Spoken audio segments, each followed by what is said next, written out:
Youth Men's and Women's World Boxing Championships here at the Halle Legionov in Kielce.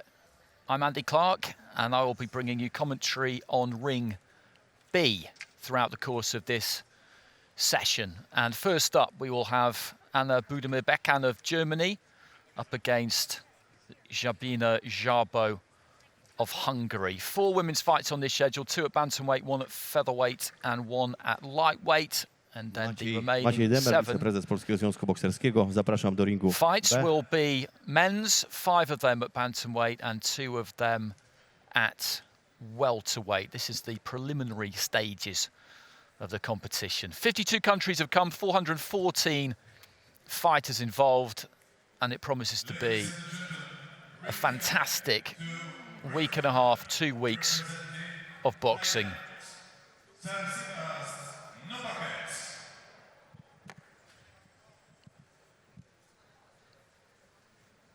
My colleague Ronald McIntosh is covering Ring A. And if you go to ieba.org, that will give you the choice. You just find the icon for Youth World Championships. And you will be directed to whichever ring you wish to watch. And you can find the draw and the schedule each day there as well. All the details that you'll really need to follow this. We had a fantastic And now, ladies and gentlemen, please into the ring B. Into the red corner from Germany, and Anna Budimir-Bekan. And so the first fighter making her way to the ring here, as mentioned, going to the red corner from Germany, Anna Budimir-Bekan from the Bayern region of Germany, has won the German women's under-18 national title. To the blue corner from Hungary, Sabina Szabo. And into the blue corner comes Sabina Szabo, who is not only the Hungarian women's youth champion, she's also the Hungarian women's senior champion. She won that on a split in the final against Hanna Lakatar, and she's boxed internationally a couple of times in European Championships as a junior and a youth. Już za moment obie zawodniczki będą w ringu. Pierwszy gong przy ringu B. Pani minister Anna Krupka. Za moment ten gong zabrzmi. The referee in the ring B, Kim Yongin, Korea, and judges number 1, Alexander Kamidov, Uzbekistan, Maciej Dziurgot, Poland, Emil Gurbanaliyev, Azerbaijan, Sergei Krutas of Russia, and Leonidas Haveskis, judge number 5. Officials just being announced there, 5 scoring judges at ringside. The Polish Minister for Sport just over the other side of the ring.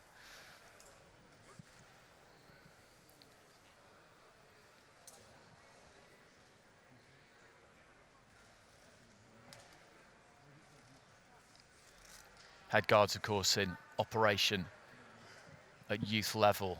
That's Budimir-Bekan in the red, representing Germany across the ring.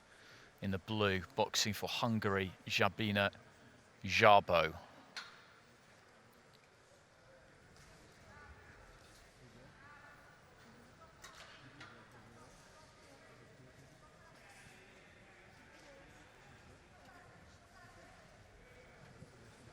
Referee just checking the gloves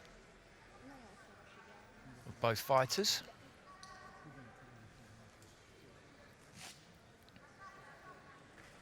Szabo, as mentioned, the senior national champion in Hungary, has won that at an early age, so that's a significant achievement. It's very different boxing as a senior compared to a junior or a youth. The physical strength of your opponents is just that much marked.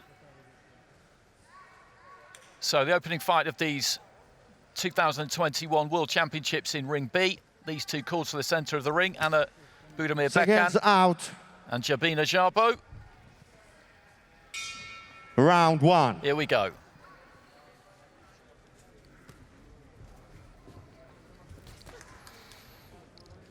Szabo just into the southpaw stance there, switching stances already from orthodox to southpaw and back again. Jarbo in the blue of Hungary, remember, Budimir Bekan of Germany in the red. Great to be back at ringside so close to the action. It really is an absolute joy. Neither one of these two has landed anything significant in the opening stages. 3 3-minute rounds here, remember. Just a little bit square there, Jarbo. She came in forward, caught a right hand, and then another one there from Budimir Bekan, who threw the right hand and then pulled back nicely there. These two, it's probably Budimir Bekan who was just settled a little bit quicker, although she did get caught herself there. She just fell in a little bit behind that right hand. Quite an upright style, that southpaw stance that she slipped into again here, Jarbo. She stands up quite straight, quite tall. Can get caught with her weight on her heels. Again, as she comes in there, she doesn't really move the head and gets caught by a stiff jab from Budimir Bekan, who makes exactly the same mistake herself as she just looked to try and close that gap, walk straight onto a lead hand. That's a neat combination there from Jarbo as we head towards the midway point of the opening round. And it's an interesting fight to watch this because they're both making similar errors. Jarbo there, her feet crossing a little bit as she came forward. When they look to attack, the pair of them, they're both quite open. So judging this one, this opening round, certainly so far not an easy job. This in the bantamweight division, the 54-kilo weight limit. Just looking to try and feint with the front foot there, Budimir Bekan, then had the right hand poised and ready to go, but didn't really commit to it.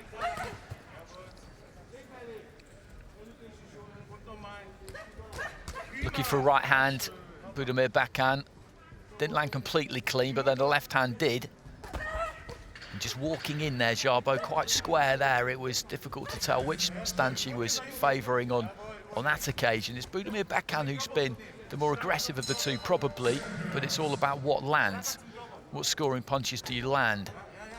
Pulling back for the right hand there, Budimir Bekan, but she was out of range. The left hand, the jab just landed on the forehead there of Budimir Bekan, of Jarbo rather, from Budimir Bekan. An example there of Jarbo just walking in. As I said, those feet crossing, standing tall. And she did catch her once there, German fighter, into the final few seconds of round one. We will have live scoring, so we'll get the scores at the end of the round, ends of round one and into round two, and then we'll wait for the final overall score at the end of the bout. So there goes the gong for the end of the opening round. Jabina Jarbo of Hungary on the left-hand side of your screen there in the blue, and Budimir Bekan of Germany, who's elected to stay on her feet between rounds. She's in the red. I would probably go Budimir Bekan in that opening round myself. 5 scoring judges at ringside.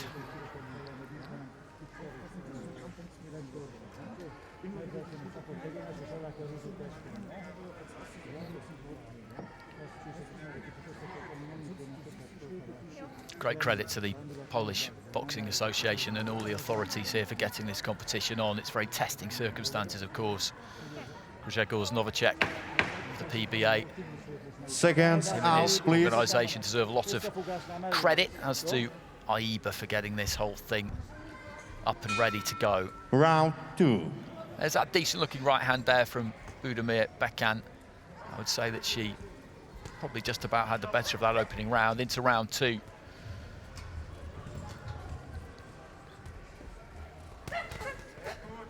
Commits to the right hand there, Budimir Bekan, and I think if she went for 2 phases of attack here, the German, then she could have some real profit from that. Another good right hand, and she's just looking to step on Jarbo's in the blue a little bit more here, because she tends to go back, forward and back in straight lines. So if Budimir Bekan can step in, force her back and then step in again, she knows exactly where she's going to be, really. Jabs to the body there from Budimir Bekan, then looks for the right hand upstairs. Jarbo not offering too much in this opening minute of round 2 so far. There's that right hand. And Jarbo is getting caught with regularity here, looking to try and pull the trigger on her own right, but it's quite clumsy the way she comes forward at times. As I said, the feet cross, the weight is very much on that front foot. and there's no real lateral movement. Budimir backhand is slightly better at stepping off to the side, pivoting around that front foot as she did there. But she does leave herself open at times midway through round 2. 20 fighters registered in the bantamweight division in the women's section, and the winner of this one will go through to face Kristina Lakichuk of Ukraine, who got a bye to the second round. Just trying to feint there and draw something from Jarbo, and Jarbo does come forward. Budimir backhand did land that right hand, goes downstairs with the right that time.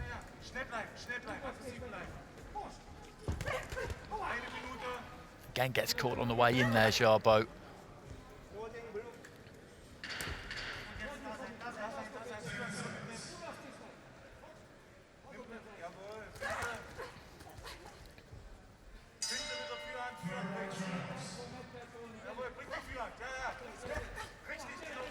Short left hand, nothing on it, but it did hit the target area. And I think the head guard has slipped down a little bit there. That's why Jarbo was taking the knee and attracted the attention of the referee. They just need to pull that up. It's slipping down over her left eye.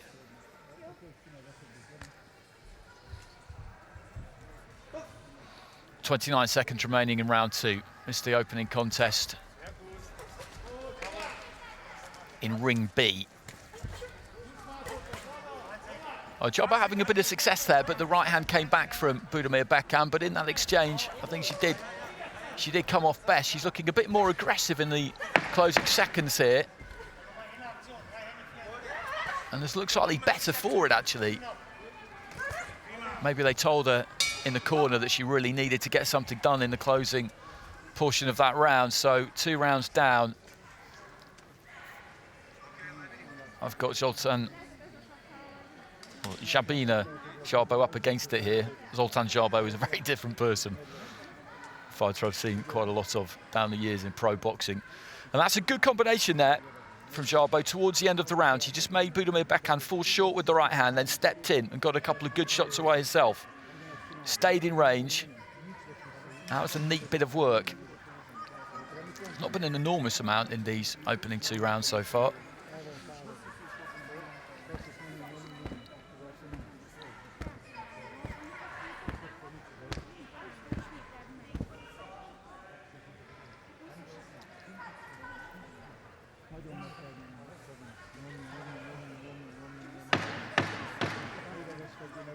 Seconds out, please.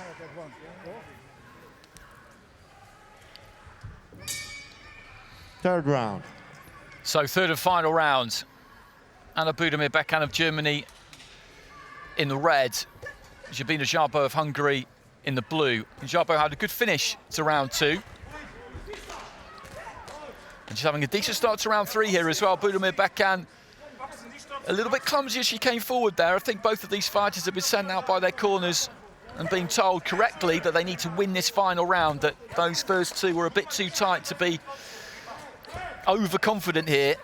That's what this is shaping up like, and Budimir backhand just wandering in there, just trying to walk in on Jarbo, who caught her a couple of times at the end of the previous round doing just that. But then Jarbo catches a right hand as she switched stance and then looked to try and land the jab.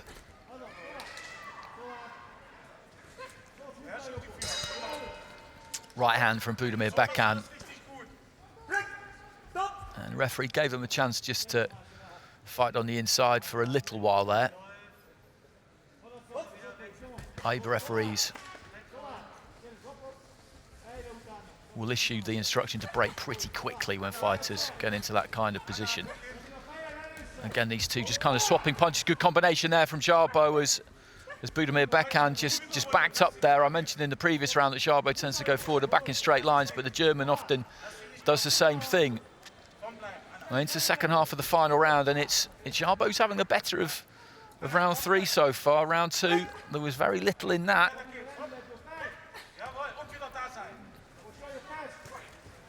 Jab there from Budimir backhand, followed by the right hand. There were a couple of decent scoring shots. right hook, I think, just about landed on the target area. You've got to connect with the head or the torso area with the knuckle part of the glove. That is what constitutes scoring under AIBA rules. It's the same in all of boxing, really, but they pay particular attention to it in this code. So deep into the final minute, this opening bout in ring B. Nice short left hand on the inside there from Jarbo, who looked to really load up with the right hand there. There's a real spring in a step as we head towards the final stages of the round. Right hand there, though, from Budimir Backhand was decent, just off the back foot, ditched it over the top. And both of these two, I think, feel that they need a strong finish here. Jab to the body from Budimir Backhand. Jarbo, again, open as she came forward, but committed to the attack.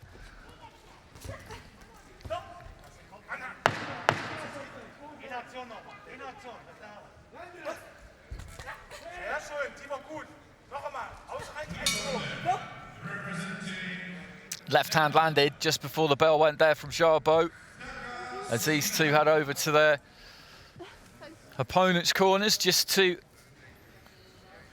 pay their respects, if you like. And at the end of 3 rounds, and this is tight.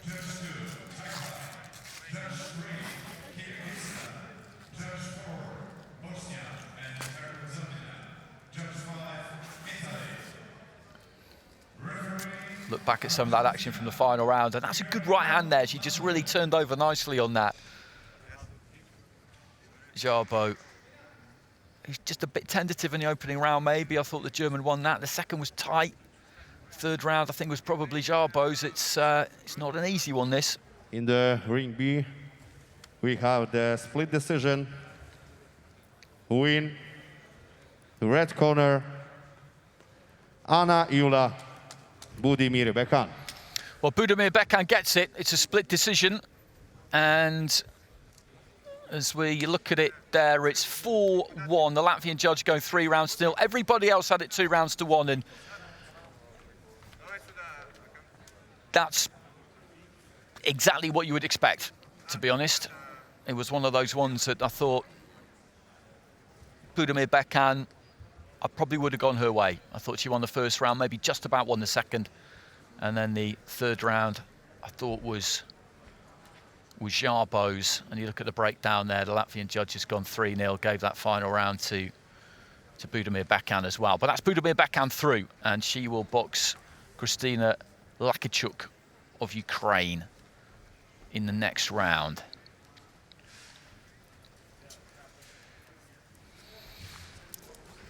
Ring just getting a quick wipe down in between bouts.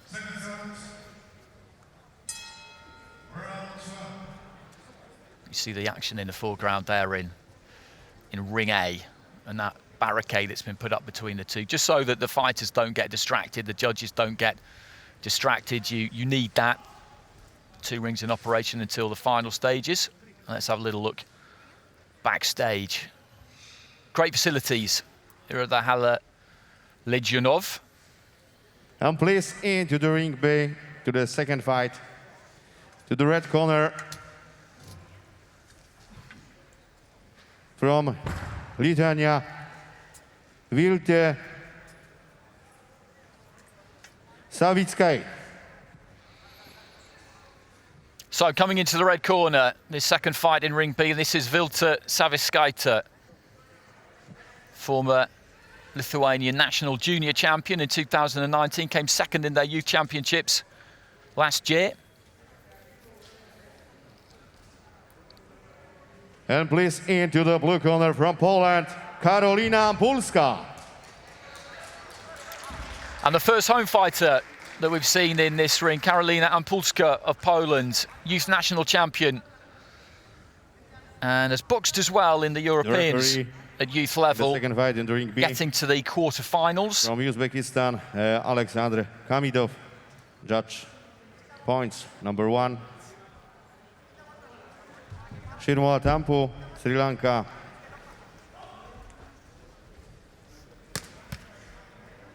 Ganbold Badrak, Mongolia. Vardan Bagdasaryan, Armenia. From Ireland, Dafi Sadi, and number 5 from Israel, Artur Kurninian. And Polska's boxed internationally in major competitions a couple of times as well. In the Europeans, as I mentioned, in 2019. In the youths, got a bronze medal. In 2018 in the juniors, got a bronze medal as well. And that's the lineup, the judges for this one. So she's experienced, Anna Polska, more experienced than Savitskaite.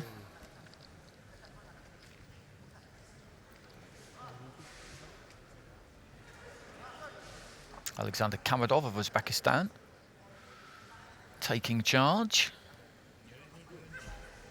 And boxing out of the blue corner, Karolina Ampulska. Out of the red corner, Vilta Savitskaite. Whoever wins this one will go through to face Maria Martinez of Colombia. Seconds out, round 1. So both of these two boxing out of the orthodox stance. Ampulska slightly shorter than Savitskaite. They both made a good, proactive, positive start here. Ampulska just looking to try and throw a feint with that front foot, seeing if she can draw something from Savitskaite. But these two look all business right in the early stages. On the borderline of range there, Ampulska with a good right hand there. Got caught by right herself, and she just looked to try and pull back. But of those two punches, the right from the pole was probably a little bit heavier. Left hand got through there too and just throws Savitskaite off balance. And it's just good from Ampulska so far. That short right hand is working well for her.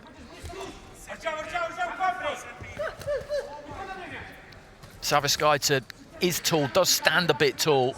Ampulska using that lower centre of gravity pretty well so far. She needs to get up closer. And when she does get in tight, it's that right hand she looks for. Really shortens it up, doesn't really load up with it, just lets it go. Savitskaite trying to jab her way in. Caught not cleanly by the right hand there of Ampulska. She's got to try and get that jab working, Savitskaite. As Ampulska just walks in on her there, a stiff jab, she needs to snap it out. At the minute, she's just allowing Ampulska to walk in on her, walk her down. There's the jab, there's the jab. We need more of that from the fighter in the red vest. Moves ahead nicely there, Ampulska, keeping those shoulders nice and loose. Jab followed by right hand. The right hand didn't land. Right hand did there, though. It's not quite a right hand lead, but she throws it really, really well. Just disguised it with the left. Throws it again there, and every single time she throws that right hand, she lands it. Because when she does jab Savitskaite, she brings her left hand back low, and she holds it low. You see there, she's kind of in the on-guard position, but the gloves just aren't up really protecting her. And that's a problem. Looking for the jab there, Savitskaite. Ampulska is bossing this at the minute into the final minute of round 1. As I outlined, she's got plenty of international experience as a junior and a youth. And there goes that right hand again. There's no great mystery about that. Left hand from Savitskaite did kind of keep her off for a second, but she's wearing some leather here, Savitskaite. And Ampulska is just swarming her. 30 seconds to go in the round, and a standing count there from the referee, and you can understand that.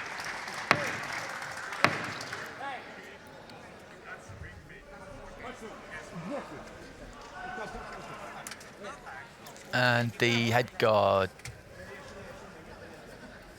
has just come a little bit loose there for Ampulska, or one of the Velcro straps has just come undone, I think. So final few seconds of round 1, it's been a dominant round for Karolina Ampulska. There's the right hand again, and another one towards the conclusion of the round here. Savitskaite doesn't really have any answer to it. Every time it comes in, it seems to land right to the body. Was a decent shot there from Ampulska, and that is a very dominant opening round for the Polish fighter.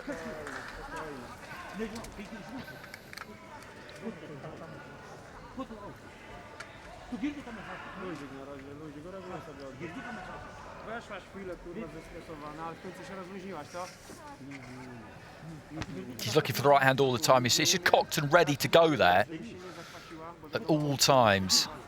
She doesn't need a big wind up with it. There we go. That's very well thrown, that. Nice balance. Clips the chin. Another angle on it. She's taken these well, actually, Sabaskaita, to be fair to her, but standing count in that first round. Judges in Aiba boxing are always looking to interpret dominance. That's what it's about. So Seconds out, please. they can score rounds 10-8, 10-9, 10-7, 10-6. It just depends on how Round dominant 2. they feel the fighter is.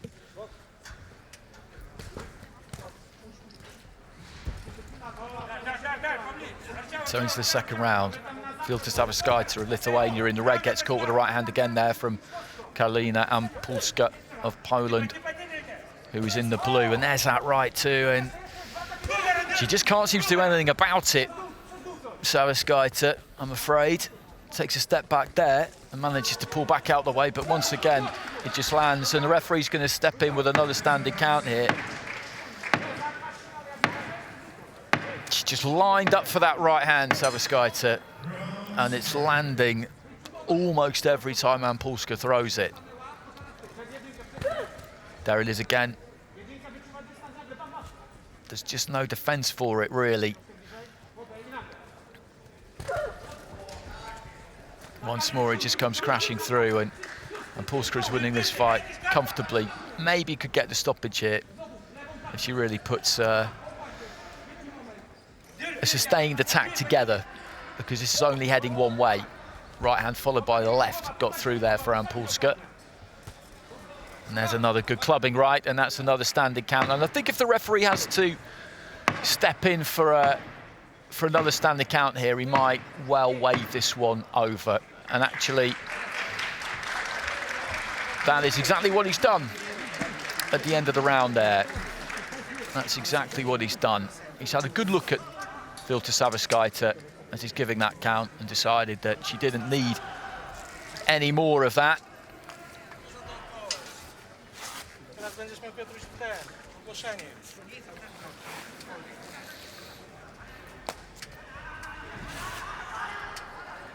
She's a good fighter, Ampulska. You can see here that she's nicely balanced, weight distributed evenly between those 2 feet. That right hand, as I said, is always there, ready to go.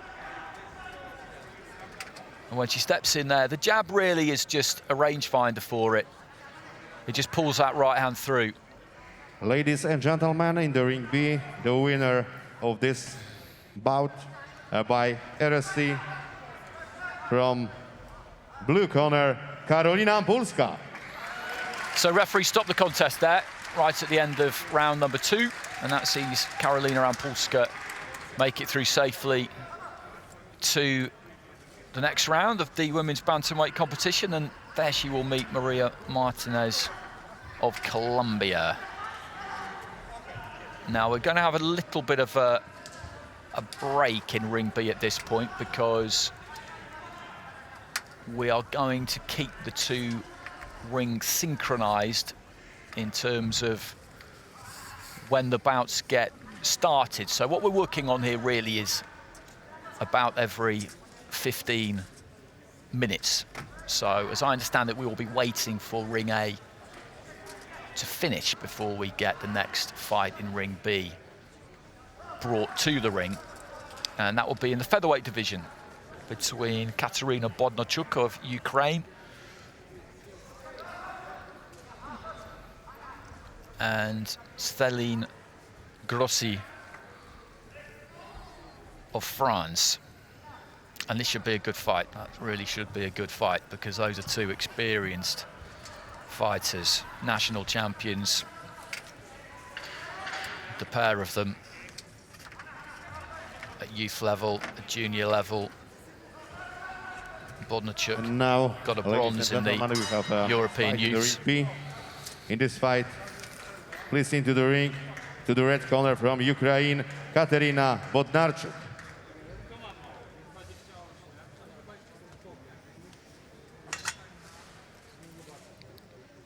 Well, the announcer has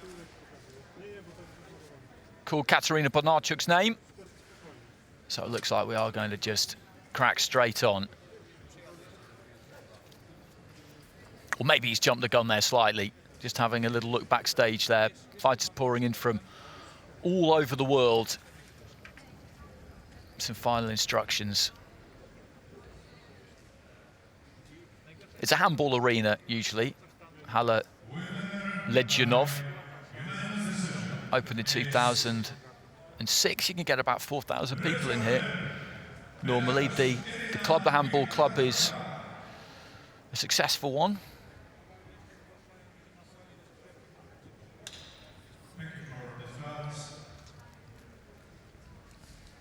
One more time, during B, please into the red corner from Ukraine, Katerina Bodnarchuk.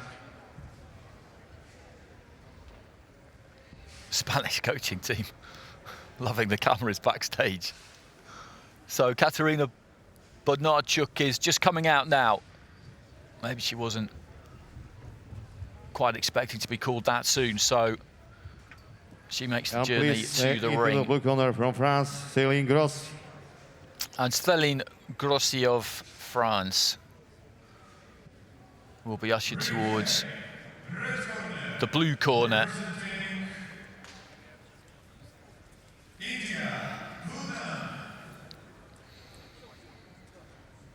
Bodnarchuk winning a bronze at the 2020 European Women's Youth Championships.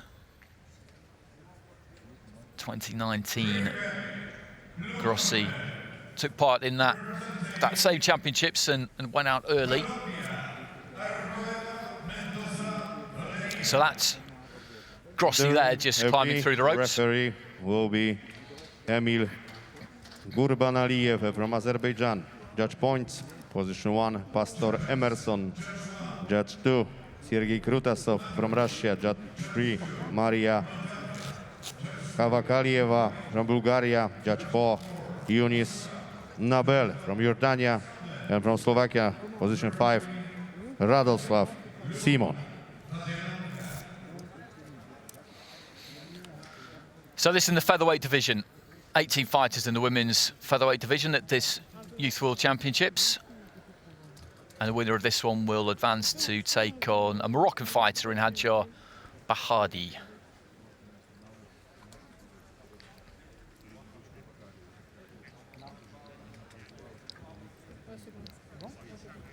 So Katerina Bodnarchuk on the right-hand side of the screen there in the red, boxing for Ukraine. Across the ring in the blue, representing France, Céline Grossi. 50 wins, 1 draw, 5 defeats, Grossi, so that's a very handy record.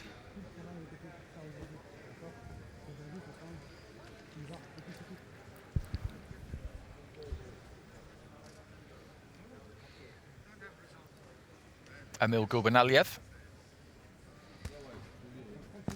the man in the middle. Seconds out, please.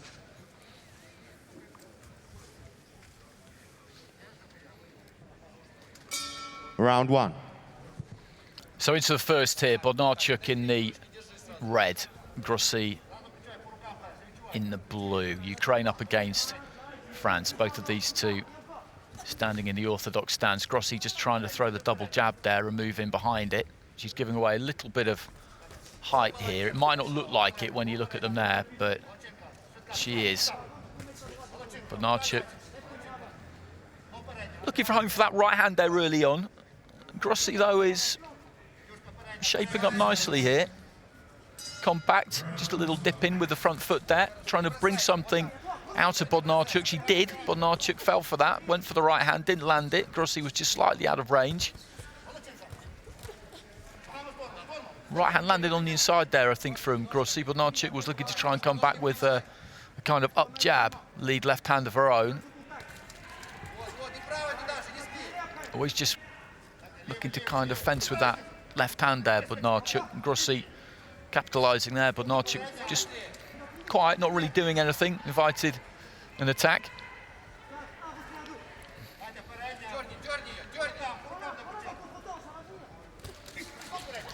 That's a good bit of work there from Grossi. Nice quick jab, right hand came through, didn't really land, but then got back out. Good quick feet, swinging left hand there. And then just dabbing down with the right hand, Grossi. Bodnarchuk losing her balance slightly.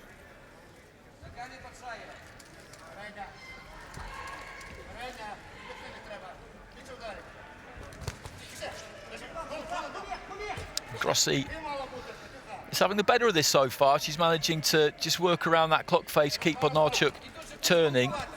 Bodnarchuk is, as I said, the physically bigger of the two, is looking for quite big shots most of the time, but her movement isn't all that swift, and she gets picked off there. 2-3 good clean punches from where I was sitting came through from Grossi, who's quite loose, fluid kind of fighter. Decent bit of lateral movement, always looking to keep that head on the move. She's got a nice rhythm about her deep into the final minute of round one.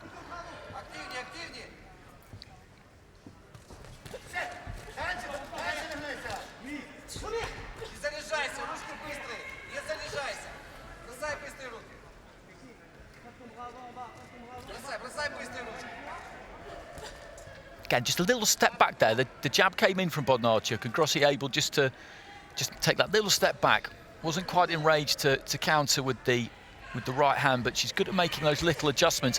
And as Bodnarchuk there just kind of falls in behind the big right hand and then gets caught on the way in because she's off balance. Her weight comes over the top of that front foot. And again, just stooping in with a jab there, Bodnarchuk. And she's got some problems here, I think, the Ukrainian, because Grossi is a cute kind of a fighter, difficult to catch. And Bodnarchuk, for me, in that opening round, just falling into a few little traps there.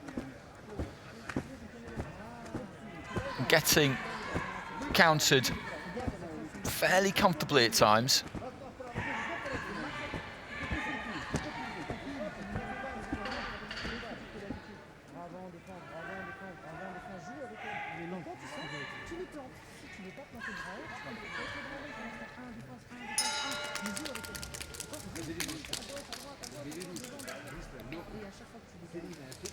That's a good opening round for the French fighter, by my reckoning.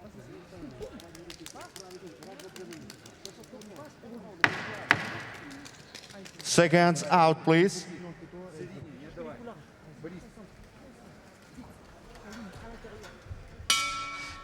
Round two. So into the second round, this in the women's featherweight division.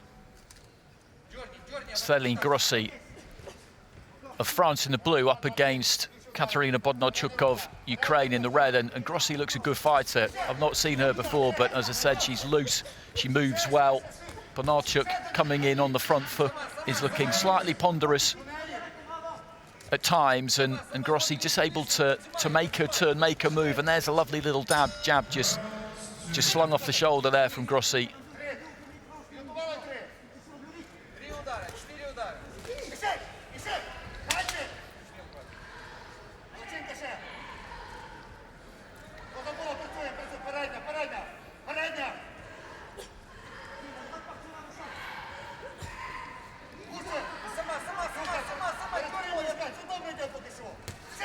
Looking for the right hand there, Bodnarchuk. Didn't get a great look at that. The referee was standing right in front of me. Grossi gets hold on the inside, lets go. Bodnarchuk just coming forward again, looking for that right hand, but it's all a bit basic from the Ukrainian, and Grossi able to avoid that without any real problem.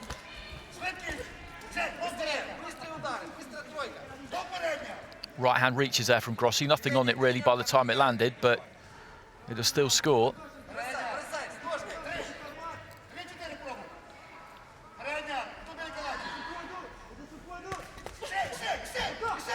Bodnarchuk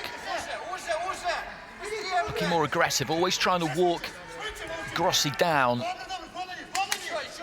But it's Grossi who is landing the cleaner shot still in round two. Right hand there was blocked by Grossi, that red glove of Bodnarchuk. But Bodnarchuk is looking aggressive here, plenty of purpose. But it's all about what you land. Doesn't matter who's coming forward, who's on the front foot, who's on the back foot. It's all about what you land. Doesn't matter how it looks either. It just matters what gets through. So heading towards the final 30 seconds of round two. Right hand there from Bodnarchuk. I didn't see if that landed absolutely clean, but Grossi just pulling back through her own right hand, which did look like it got through. She throws that jab nicely, kind of slings it up from the waist. And she's doing better in this second round, the Ukrainian.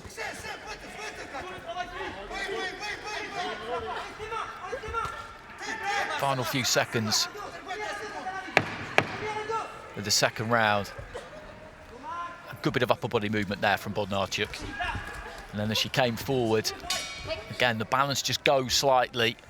She was aggressive in that round, the fighter in red, and she's making Grossi work hard. You can see that from the way she's just heaving in the breath in the corner there. And there was a scrappy around that, a messy around. From where I'm sitting, still the cleaner punches got through from Stelling Grossi, I would say.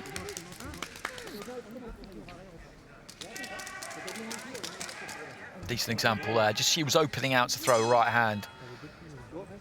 Bodnarchuk, she just got caught, tagged a couple of times.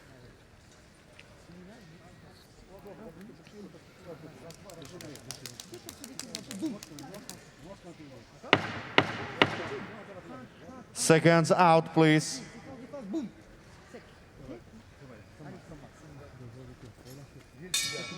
Third round. So third and final round.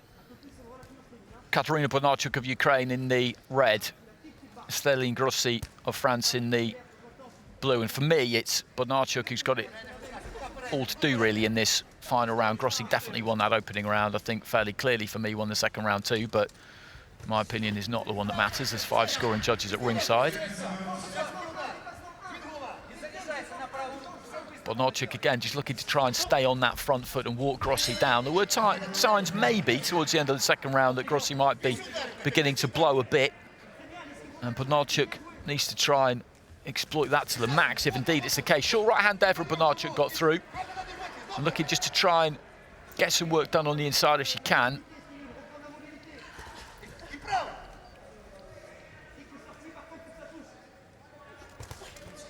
Right hand half block there from Grossi.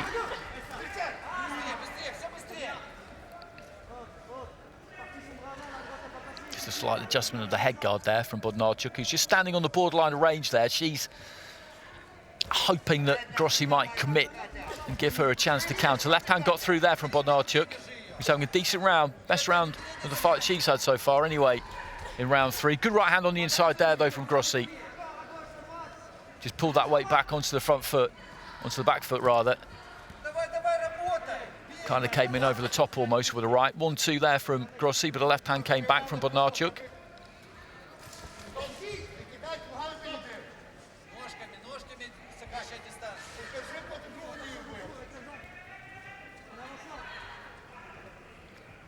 Heading into the final minutes of this one. Featherweight division. Katarina Bodnarchuk of Ukraine in red, Stelling Grossi of France in blue.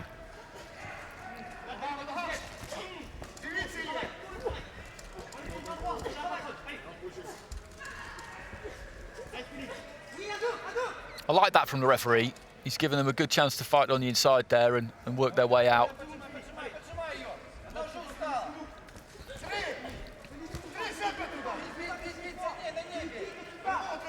And the third round, a bit like the second, has been slightly more messy. Bodnarchuk, I think, realised after the first that she couldn't just get caught on the outside, caught at a range. She just couldn't allow Grossi to turn her and turn her and turn her. And she has walked forward and kept coming forward, but she catches a couple on the way in there, and then again. Sometimes judges do tend to favour the fighter on the front foot. It shouldn't really be that relevant. You're just looking for what lands with the knuckle part of the glove on the target area. And there goes the bell.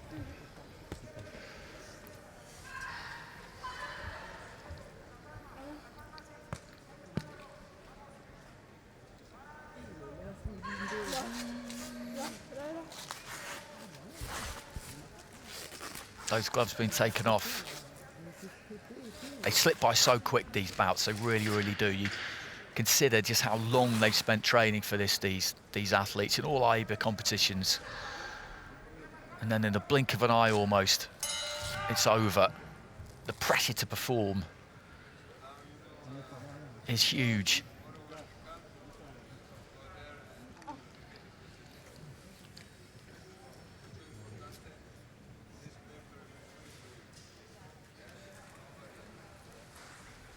Ladies and gentlemen, the winner of this bout in ring B by unanimous decision from the blue corner, Stanley Grossi, France. So Stanley Grossi gets it by unanimous decision in the blue corner. 2-1 with 2 of the judges, 3-0 with the other 3. And I think that's a name to remember, I think. A good performance.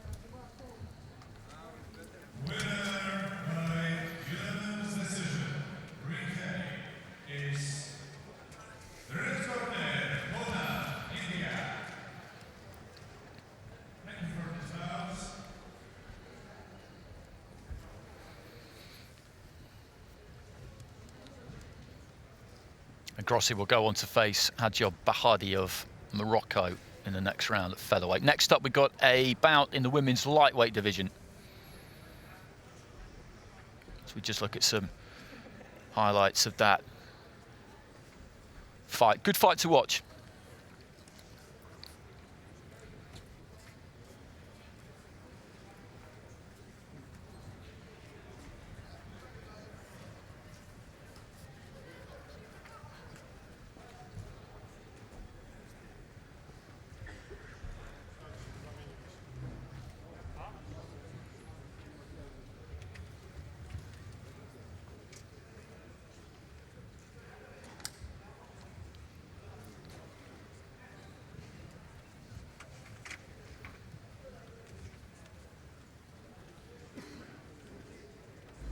Bout number 15 in the ring B, women's 60 kilogram. Into the red corner, please, from India, Vinka.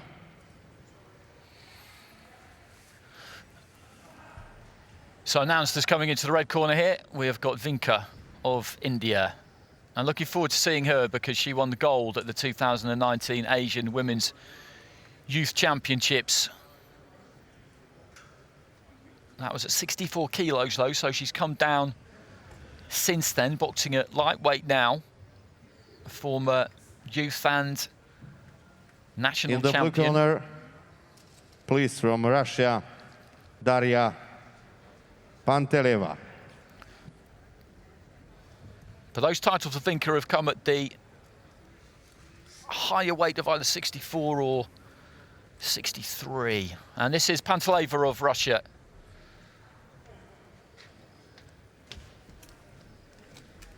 "17 years old, from Moscow, silver medalist in the Russian Youth Championships."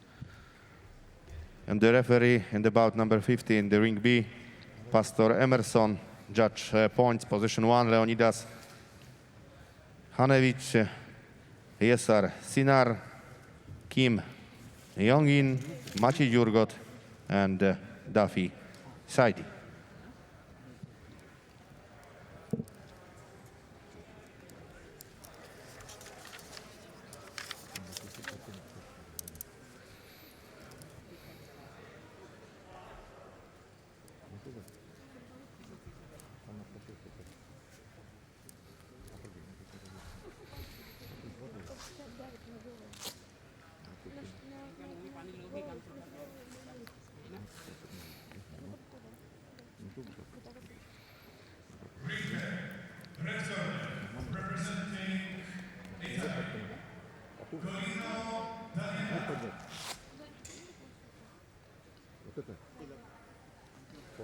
Just checking the gum shields in there, the referee.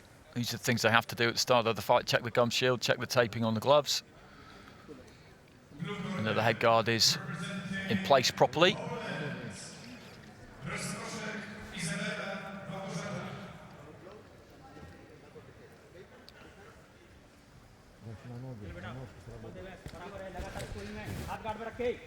So this in the lightweight division. Seconds out, round 1.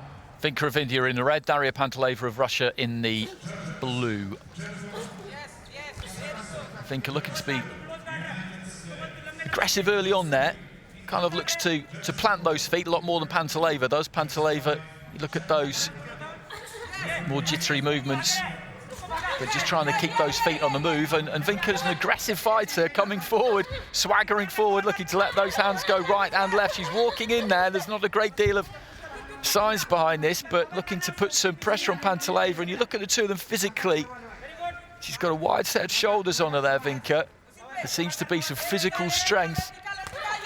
Looking for the right hand there. I think it did land. Panteleva was just trying to ghost away to her left. Panteleva doesn't want to get involved close up here. That's not an advisable plan for her. She wants to try and keep this on the outside. That's a nice left-hand counter from Panteleva, but it looks like she's happy to mix it. Another left there from the Russian. This is good stuff. A minute in, and we've got an entertaining fight on our hands here.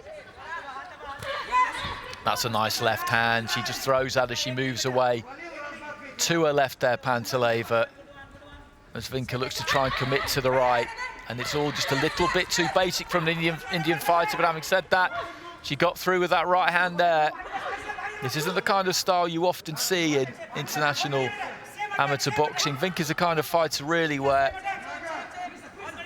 she's just looking to put the pressure on from a very early stage, the idea being that it will get you more and more as the fight goes on. Right hand lead almost there from Vinka, gets through, and Panteleva's landing some decent shots here, but she's having to work very, very hard to keep Vinka off her. The referee just telling her to keep the heads up there. And it's always interesting, this kind of dynamic, because you've got a fighter in Vinka who quite honestly is pretty basic and crude in the way she goes about it. Not a great deal of technique, and one in Panteleva who does have technique, showed it there. She knew the right hand was coming, stepped off to her left-hand side, threw the left hook, and away she went. She's got to try and keep that gap between herself and Vinka, maintain that distance. Vinka just trying to club with the left hand as they were caught up closer. There's nothing wrong with that. I had a good view of that. There was nothing wrong with that, but that's exactly the kind of situation that Panteleva has got to try and avoid. She's not discouraged at all, Vinka, by anything that Panteleva is landing on her, but they are landing. Good right hand there from the Russian, just dipped the shoulder and threw it over the top.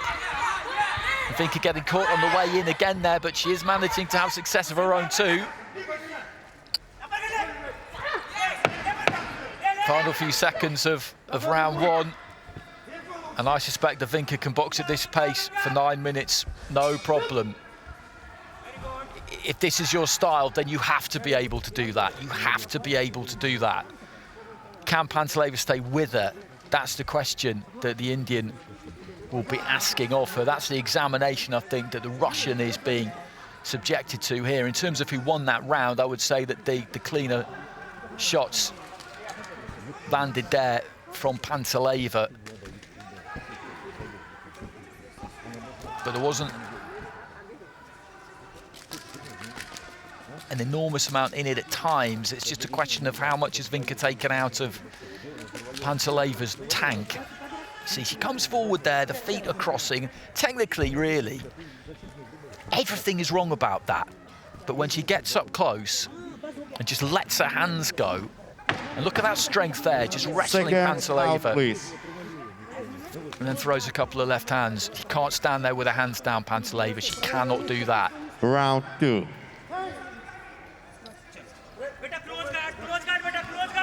Good fight, this. Into round two. So, Daria Panteleva of Russia in the blue, Vinka of India in the red. And Vinka just creeping forward with that front foot, looking to get close enough to just throw. Left hand coming in there from Vinka again. Just wandering in, square that time, almost turning southpaw, but not quite, looking to try and get hold of Panteleva, who manages to disengage.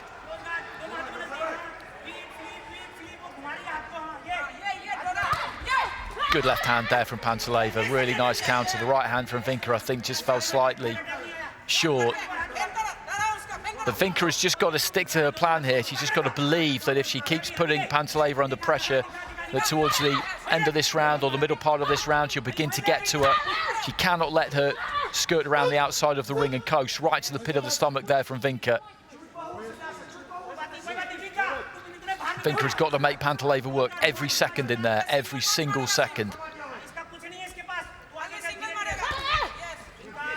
She's got to to be a little bit clever about it than that, though, Vinka. Just looking to tee off with that right hand. Pantaleva, as soon as she sees it coming, she does the same thing. She throws that left hook as she's exiting away to her left.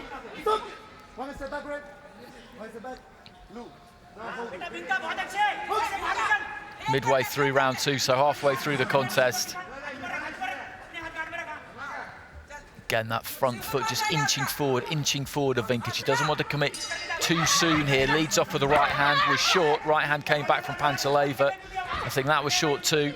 Vinka on the inside. Lands the right hand there. Pantaleva, though, just sets her feet and lets her hands go. She's not afraid to have a tear up, Pantaleva, not at all. She's definitely the technically superior of these two, but what's keeping Vinka very much interested here is that Pantaleva will stand and have it with her if she gets half a chance. And Vinka there, again, just bringing that physical strength to bear, just dumps Pantaleva on her back. No knockdown.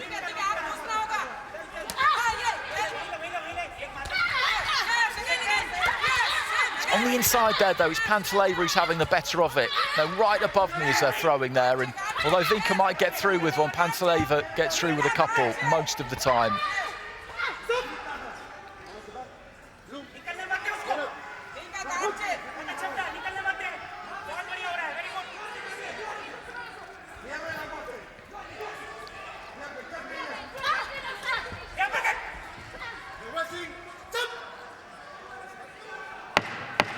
Final few seconds of the round.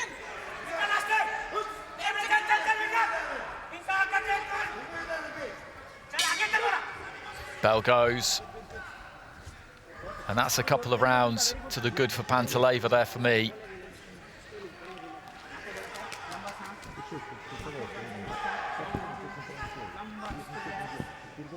There's a lot to like about her because, as I said, she's got some technique, she's got some good movement, some good skills, but she is happy. She's happy just to stand and throw as well. And as you see there, she just lands a couple. Nothing that's landed on Vinka has really registered with her too much, but it'll have registered with the judges.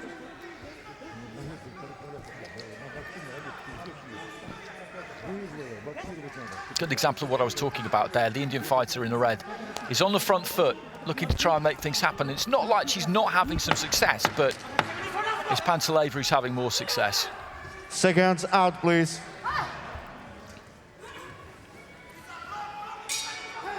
Third round.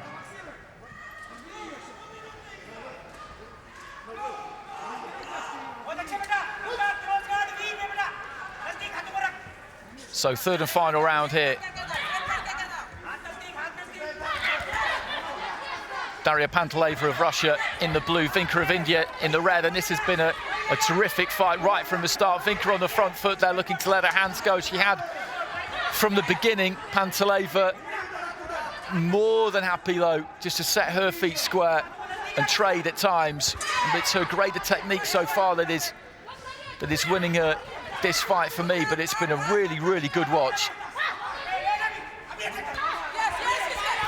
An Indian corner just waving Vinka in there as she tries to trap Pantaleva into that red corner, and Pantaleva just manages to slip away to the left. Every time that Vinka feels that she may just have got her cornered, it hasn't quite worked out.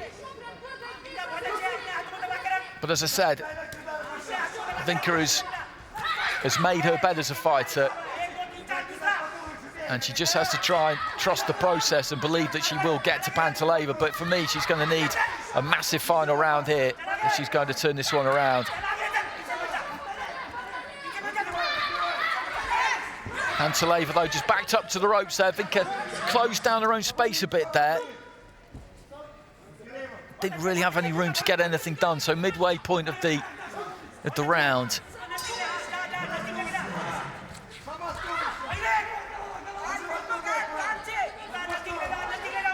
Goes to the body there, Pantaleva, then ducks in.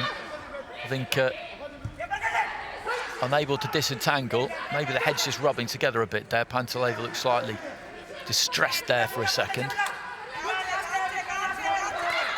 The right hand there from Pantaleva. And another one. And there's that left hand as she moves away to the left. He's just been a bit too quick, a bit too good for Vinka, but Vinka wears a left there as she just walks her down again. She's not going to give this up. Panteleva again ends up on the canvas, but just pushed down there really by Vinka.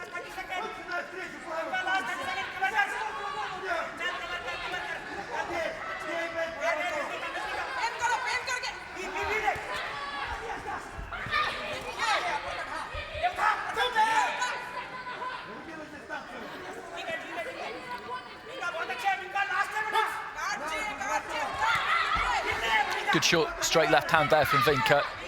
Panteleva, as I said all along, is happy to try and fight fire with fire. And in this kind of contest, at times you do have to do that because you can't just let your opponent walk in on you. You've got to try and get their respect, and I think she certainly did that. Bell goes at the end of the fight. The Indian corner seem happy away to my right-hand side, and Vinka put a terrific amount of work rate into that. She was on the front foot all the time, always throwing. And as I said, she did have some success there. She did have some success, but Panteleva, by distance, the more technically accomplished of those two.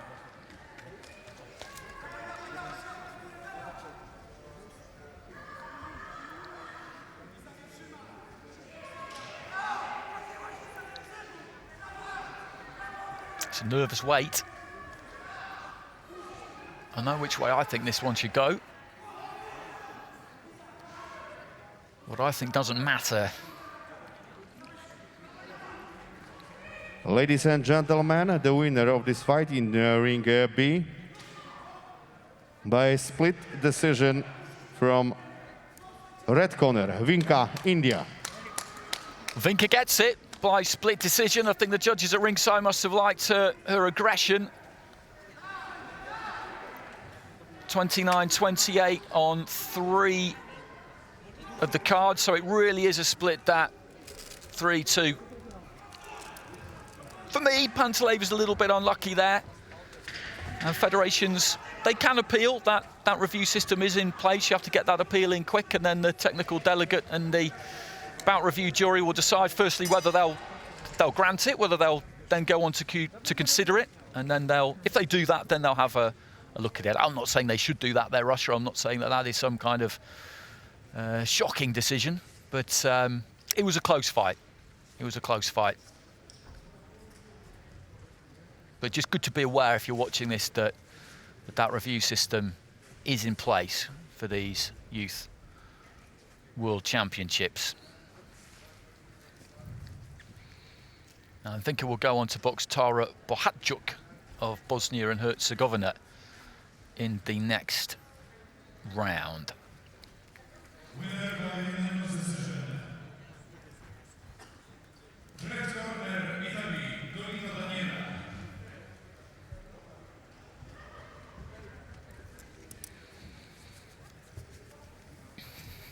Another little look backstage, nice and busy.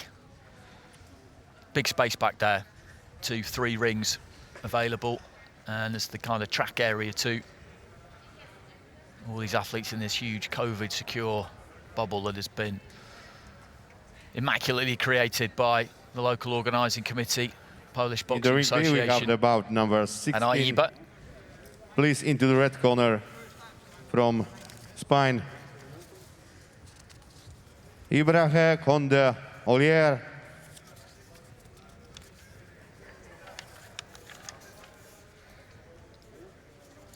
Okay, so we go into the men's now. This is bantamweight, and from Spain here we've got Oye Ibarreche. Into the blue corner from Armenia, Ruslan Aslikian. And from Armenia we will have Ruslan Aslikian. 26 fighters in the 56 kilo category for the men's. 10 weight divisions for the men, 49 kilos, 52, 56, 60, 64, 69, 75, 81, 91 and 91 plus. The referee, about number 16 from Sri Lanka, Siromala Tampu, judge points. Gunbolt, Bagdrak, Eunice Nabel, Maria Kawalkieva, Artur Kurnignian, and Alexander Kamidov.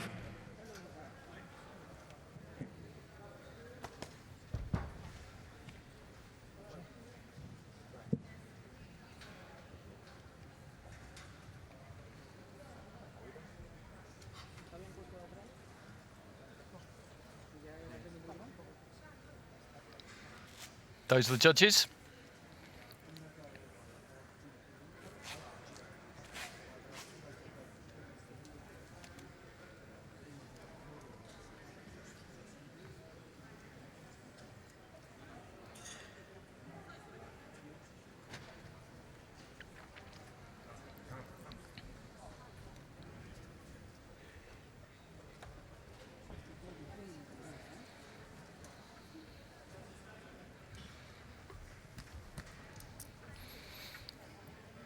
Final instructions from the referee, Shiramala Thampu of Sri Lanka. Seconds out.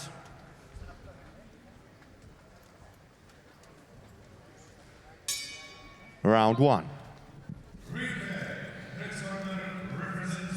So in the red corner, we've got Oya Ibarreche of Spain, and in the blue, Ruslan Aslikian of Armenia. Ibarreche in the southpaw stance, as is his opponent. Ibarreche, though, just as I say that, switching back to orthodox. You see plenty of fighters switch these days. Aslikian electing to stick with that southpaw stance for the moment, just flexing those knees, looking to try and close the gap there, Aslikian. Good right hand to the body there from Ibarreche.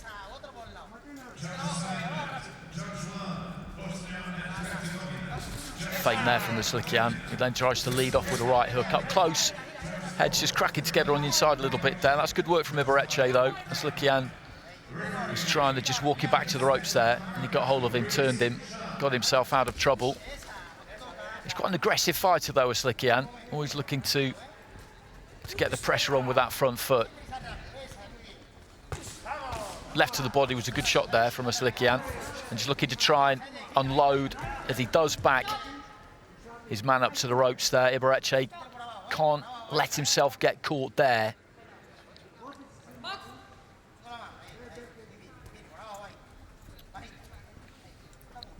Just trying to measure the distance with that lead hand there, Aslikian. Ibarreche catches him with a left on the way in. Aslikian again there, though, just steps to his right-hand side and then looks to try and throw that left to the body. He really plants his feet when he gets his man backed up, Aslikian. Just touching with that jab, the fighter in blue. All he's doing there is just trying to measure the distance for that left hand.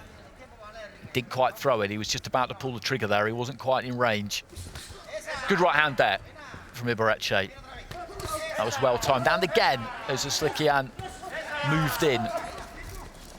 Left hand just dabs Aslikian too, and the majority of punches being thrown by the Armenian in blue there, but the better work was done by Ibarreche, who's countering him effectively the longer this round goes on, actually.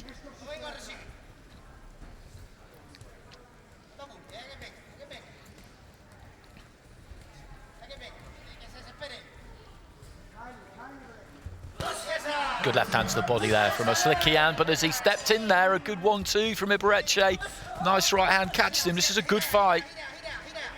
This is a good fight. Aslikian is the one looking to make the running. He's the one looking to try and step in to Ibarreche's space. Ibarreche, though, catches a couple there as he's knocked back towards the ropes. But in the second half of that round, it's a Spaniard who warmed to his task, but then gets caught a couple of times right at the end of the round. Good round. Good 3 minutes.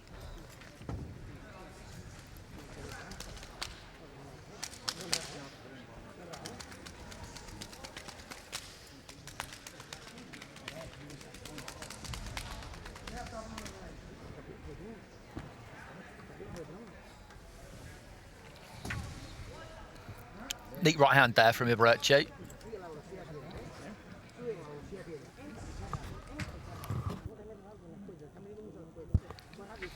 taps in with that front foot. Aslikian, he's nicely balanced. Looks to get in and then let his hands go. In and out, nice quick feet. Those kind of raiding missions. And when he does get in, like there, Seconds out, please. he doesn't hang around. But it's when he's doing that at times that he gets countered. That's good upper body movement there from Ibarreche. And that's what we've got Round here. two. It's a nice dynamic. Makes for a good fight to watch.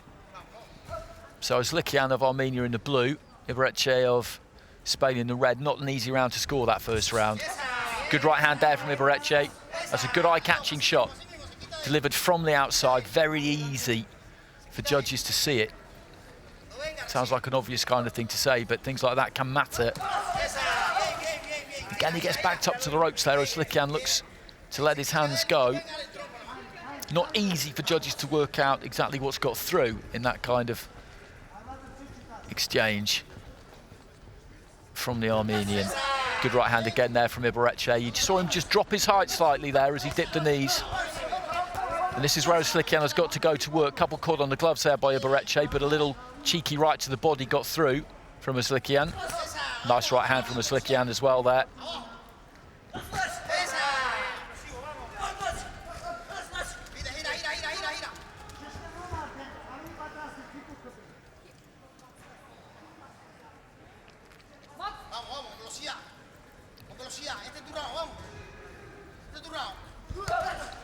Leading off with the right hand there, Aslikian landed it, but then just got clipped with a right from Ibarreche. Again, not much in this.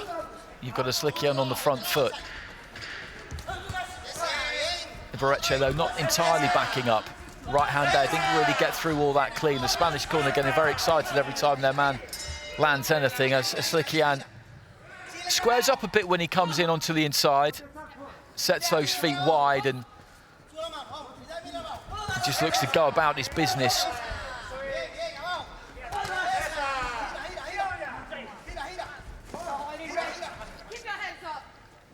Keep your heads up, says the referee in no uncertain terms there.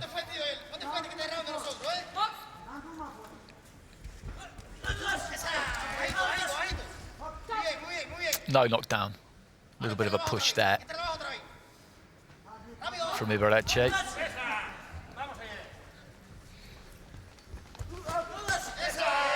Right hand from Ibarreche, just collided with the side of the head there of Aslikian. He looks to try and work on the inside and does well. Left to the body, right hand up top.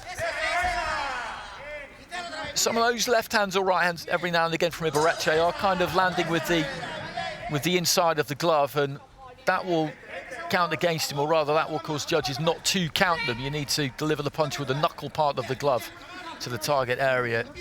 The rules are very specific about that. So sometimes when he moves away to his left-hand side and looks to try and catch Aslikian as he's moving off, they're not really getting through that clean. Aslikian keeping that muscular approach going, and bell goes for the end of round two.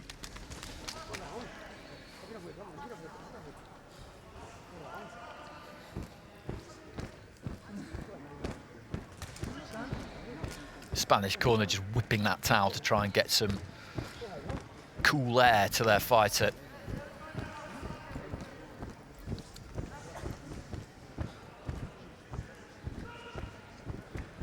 That's a good attack there from Aslikian. He was nice and measured. He got into range, but then didn't go too crazy, didn't try and load up too much.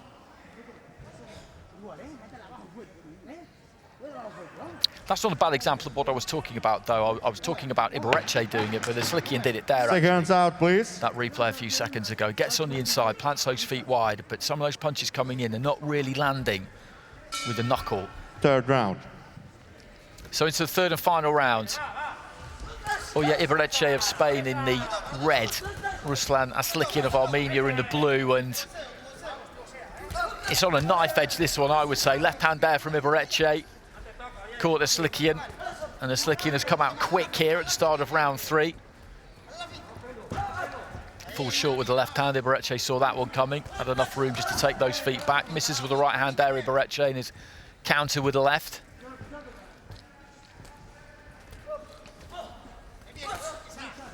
left to the body there from Slikian. Ibarreche falling forward a bit behind his jab, but followed it in, ended up on the shoulder.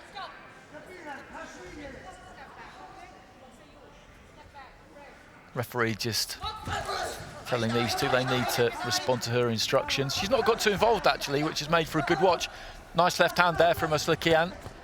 You just saw the head rock back there of Ibarreche a bit. Ibarreche just trying to throw right hand off the back foot, then walks forward, grabs hold of his man. Slikian, from the look of his face there, I was just a few feet away from him, just taking the opportunity to nick a little bit of a breather.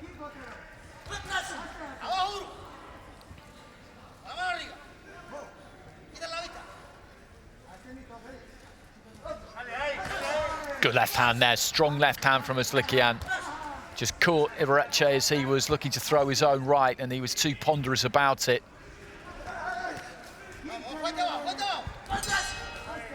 Right to the body there from Ibarreche.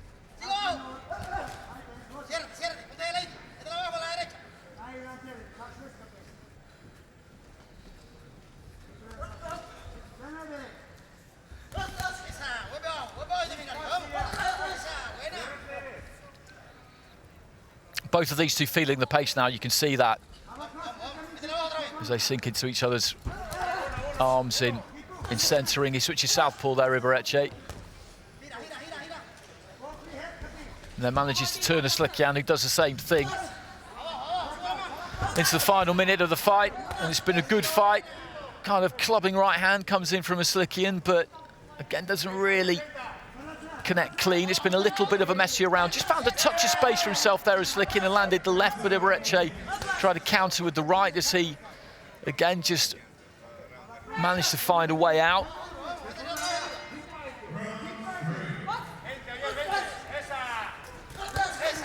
Slikian determined once again just to muscle his way onto the inside.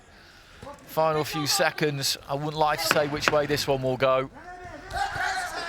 Just trading blows on the inside there, and both of them finishing this strong. I think they realised that this could still go either way. There goes the bell, and that was a really good fight to watch. Very enjoyable between two good fighters.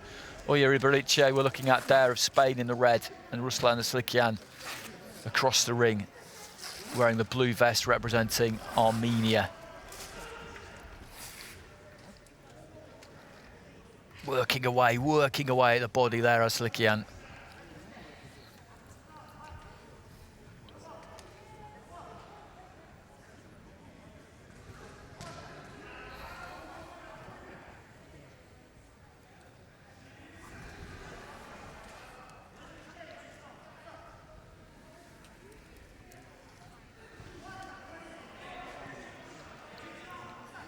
Winner of this will face Dmitro Todorov. Ladies and gentlemen, the winner of bout number 16 in the ring B by unanimous decision, blue corner, Ruslan Askilian, Armenia.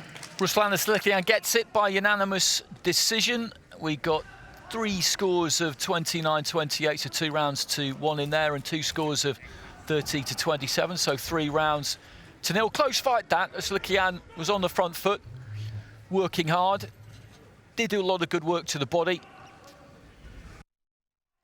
And that's that final round score there. And only one of the judges going in the direction of Ibarreche. And taking that final round proved to be conclusive, really. So through goes Slikian. Crowd-pleasing kind of fighter, Slikian.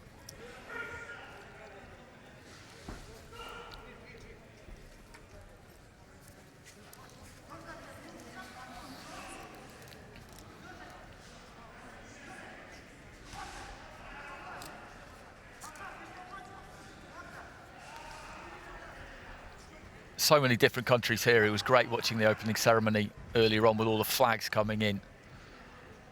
You see all the different tracksuits, backstage. Such colourful events. These IBA international tournaments, the Russian team there just finding a little bit of space, any space they can, just to get some work done. Keep their fighters nice and loose. Bout number 17 in the ring B in 56 kilogram. Please, into the red corner from Italy, Michele Baldassi. So another bout in the bantamweight division here for the men. Michele Baldassi of Italy. Now please, into the blue corner from Poland, Marcel Materla. And Marcel Materla of Poland. We've already seen a win in this ring for a Polish fighter, Karolina Ampulska. Very good performance from her. Materla will be looking to try and follow her. Without the benefit of a home crowd, of course, but that's just the way things have to be at the moment. About number 17 in the ring B from Mongolia, Gunblood. Arashi Badra. Kajihara Judge points. of Japan awaits the winner of this Kim one. Yongin, Sergei Krutasov, Emil Gurbanaliev, Dafi Seidi, and Radoslav Simon. Winner by unanimous decision is red corner, Azra Vladimir, Azerbaijan.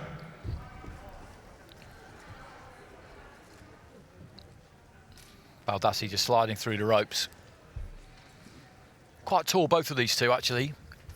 Just having a quick look at them.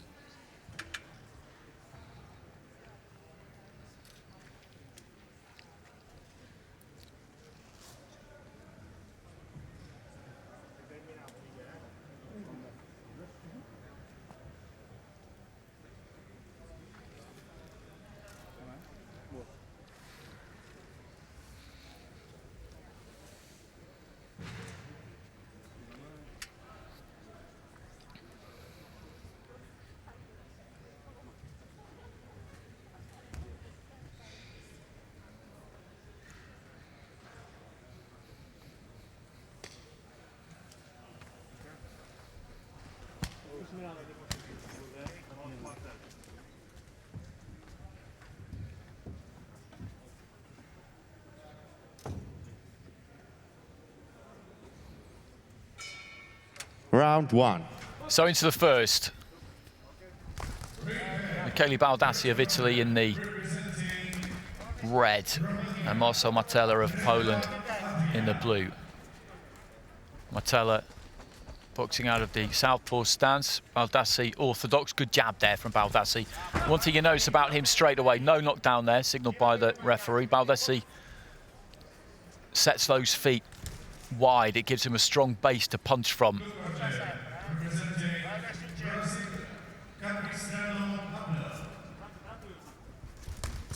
Good left hand there from Baldassi as well. And Materla looking to lead off with his right, and then lets a couple go as Baldassi is briefly backed up to the ropes there. And that's no knockdown either, that's another slip. But they're both full of intent here in the early stages of round one.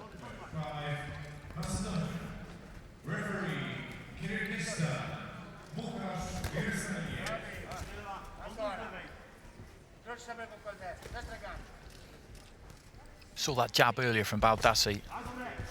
Walked straight onto a left hand there, though, the Italian. He snapped it up nicely. And if he's got that kind of weapon, then he needs to use it as much as he can. They just tangle on the inside and end up on the deck.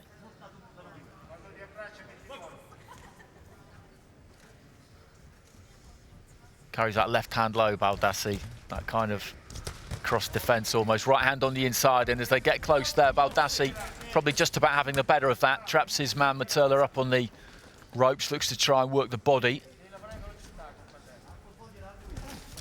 Almost a right hand lead there from Baldassi. Didn't quite get through, I don't think. Left hand from Materla just slid over the Italian's shoulder. They're both happy to engage up close and personal. The referee just having a word with the pair of them about catching each other around the back of the head. Right hand from Baldassi. If it did land, didn't have a lot left on it.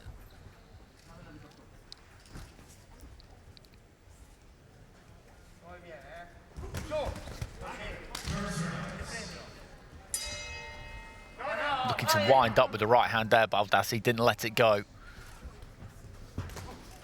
Again, that right hand lead just got through there. Metella just stooping, didn't land his left, and Baldassi trying to work on the inside. Final few seconds of round one.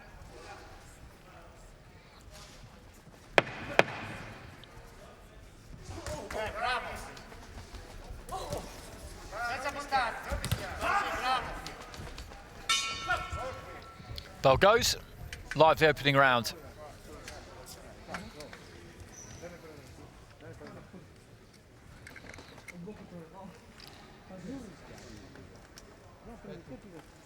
Staying on his feet in between rounds there, whereas Metella has taken a seat, stretching those legs out.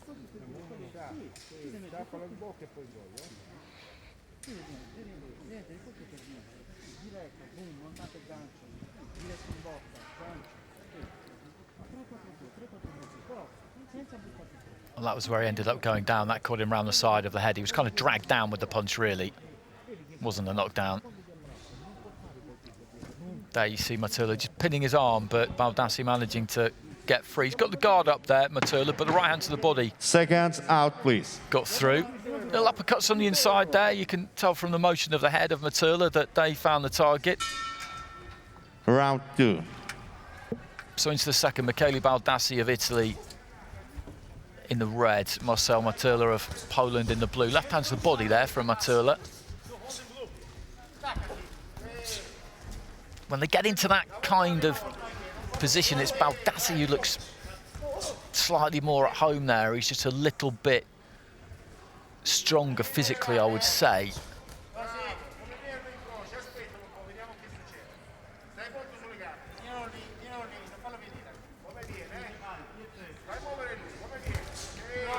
Aiming with the left hand there, Metella, and then winds up for a massive right.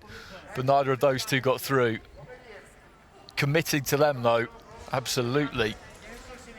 Just a little stutter with the front foot there, Metella, seeing if he can get Baldassi to lead off. Baldassi wasn't really having it. Winging in a hook there, Metella, and Baldassi looked to try and counter with a hook of his own. After that really nice snappy jab he landed early in the fight, Baldassi, we've barely seen him throw another one.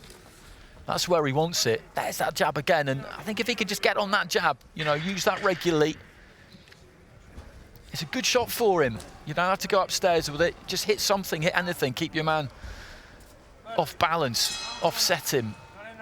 Doesn't really allow him to build up any kind of a rhythm. But he almost seems determined not to throw it. Leading off with a hook there again, Baldassi. That's there. There's that jab. And that did exactly what I was just talking about. Made contact. He had to take a little stagger step to his right-hand side, and then he's got to get back going again, get those feet back where he needs them, and reset. Baldassi could dictate here if he used that jab a bit more. Into the final minute of round two. Missing with a big overhand left there. Metella, he's looking for big single shots. Again, just flicking that jab up from the waist, and strangely enough, just as I began to call for it more, he started to use it more, the Italian. Switches southpaw very, very briefly, Baldassi.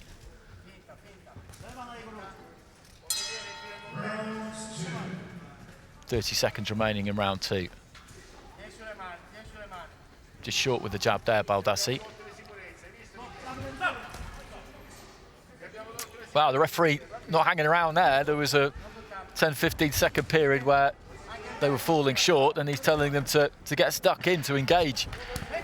Good left hand to the body there from Metella. Cuffing right as he moved away to his right. Baldassi slightly off balance. Final few seconds of round two. There's that right hand lead again. I don't think he reached with it quite that time.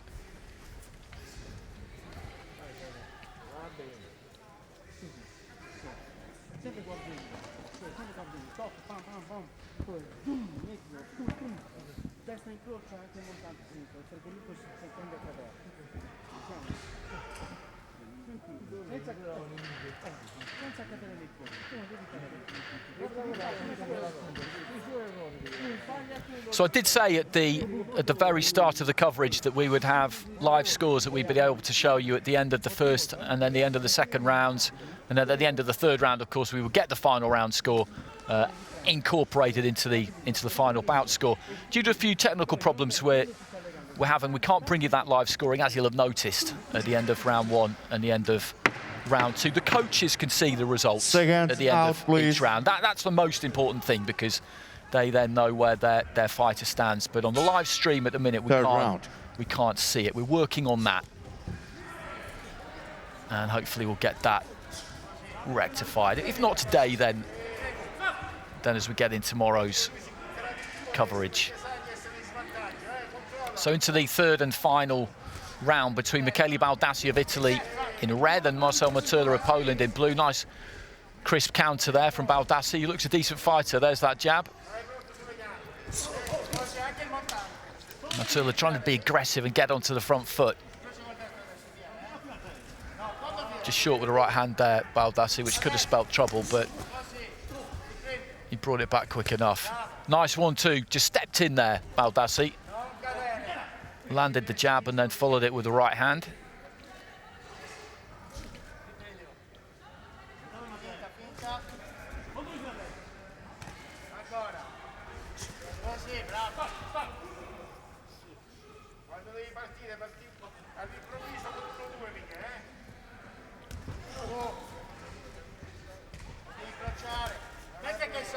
Short right hand from Baldassi, I think, was taken mainly on the gloves, but again there, just using that 1-2. And there's the jab. He likes to mix it up on the inside, but when he keeps it on the outside there, he looks a good fighter. He looks a really good fighter. That's a nice jab. You can throw the right hand off the back of it. It's absolute basics. But he must drill that jab, because if he wouldn't be able to throw it the way he does if he didn't. And if you're going to drill it like that in the gym, then use it.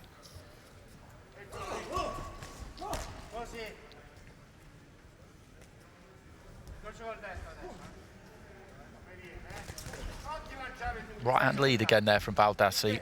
It's a dangerous punch, that, because if you fall short with it, then you're wide open. But he realised it wasn't going to reach and just followed it in and ended up on the shoulder of Materla, which is really all you can do in that situation. Final minute of round 3. And he's controlled the distance in this third round, Baldassi. And if you control the distance, then really you control the fight. Looking to lead off with the right hand there, Materla.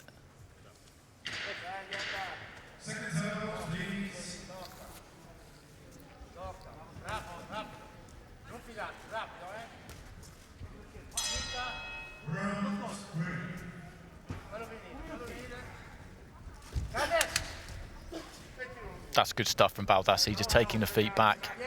Good reflexes.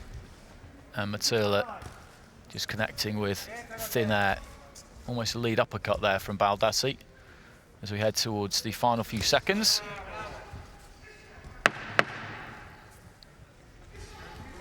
Arashi Kajihara of Japan awaits the winner of this one in the next round. Right hand to the pit of the stomach there from Baldassi was a good shot.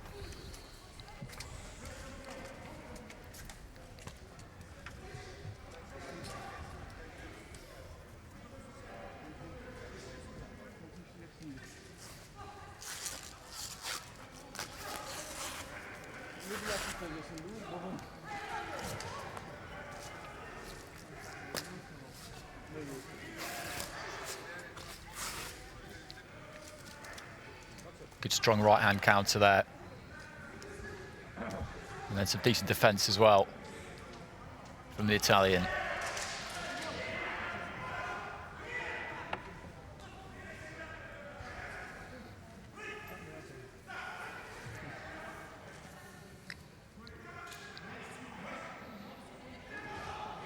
Ladies and gentlemen, the winner in bout number 17 in the ring B, by unanimous decision, boxers from the red corner, Baldassi Michał. Baldassi gets it by unanimous decision, 3 rounds to 0. All 5 of the judges there. I don't think there could be any argument about that or any other way you could score that fight, really. He was in control of it. Looks a good fighter.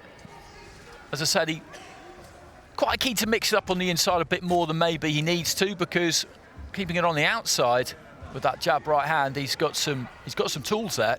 He's got some real tools. So it'll be interesting to see how he goes. Marcel Alexander Matula of Poland. Unfortunately for him, he is out. Baldesi up against Arashi Kajihara of Japan in the next round.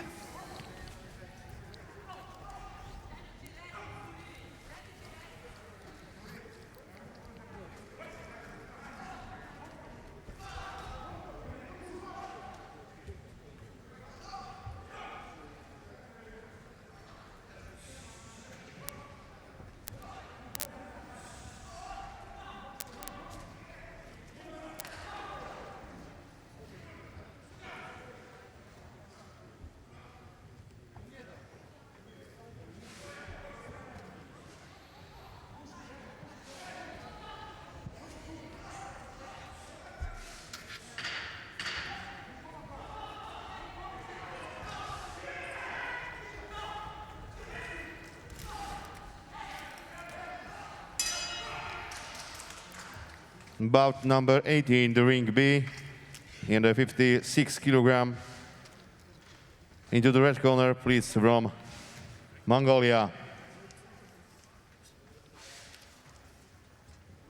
Altan Tunga Bayrashkin.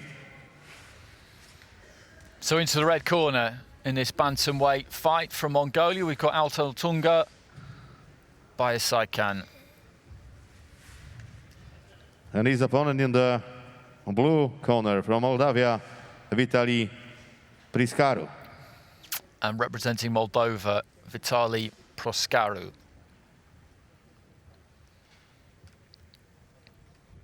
Winner by split decision, red corner, Reda Drianflori, Romania.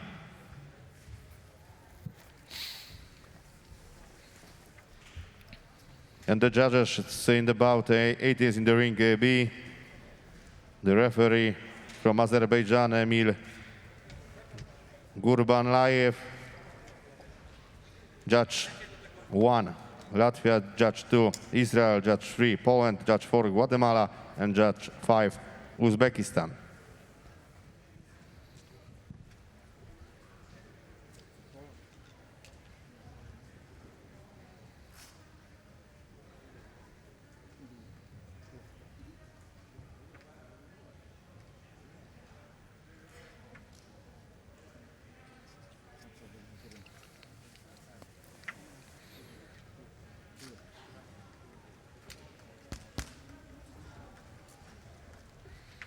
That's Proskaru of Moldova.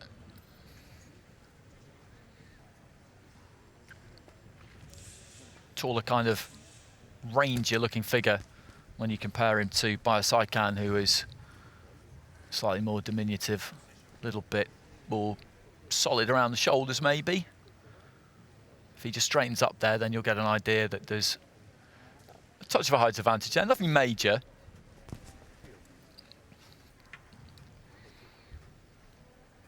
Seconds out. Proskaru, Vitali Proskaru of Moldova in the blue. Altan Tunga Bayrashkin of Mongolia in the red. And whoever wins this one will face the winner of our next fight.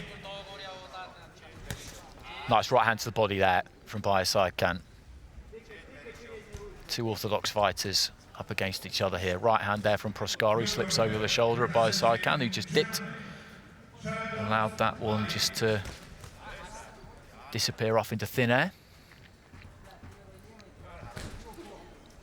Jab to the body from Bayrashkin. Proskaru, I think, landed exactly the same shot.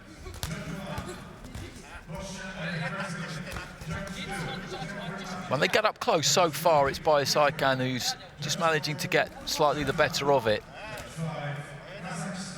Right hand from the outside there from Proskaru, I think was half blocked.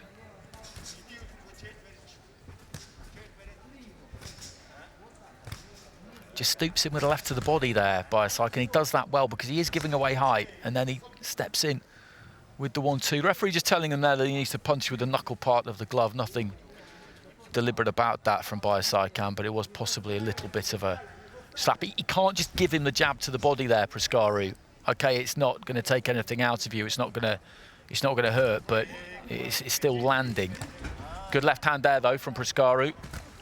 Nice right hand there from Biosaikan, and you saw the head just snap back there of Prascaru.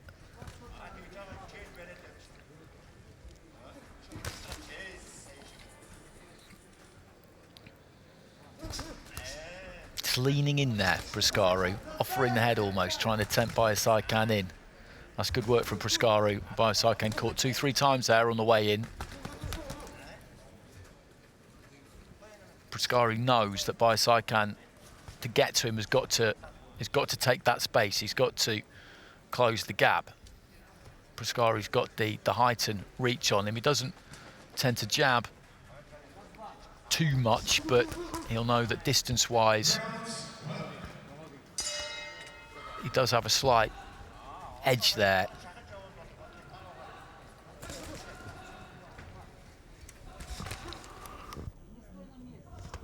Nice long right hand there from Prascaru, left to the body though from Biosaikan.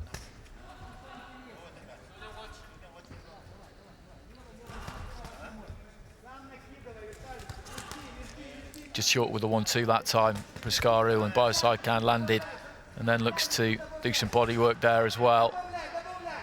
Turning southpaw, the Mongolian, not for too long. Final few seconds of round one. They look pretty evenly matched, these two.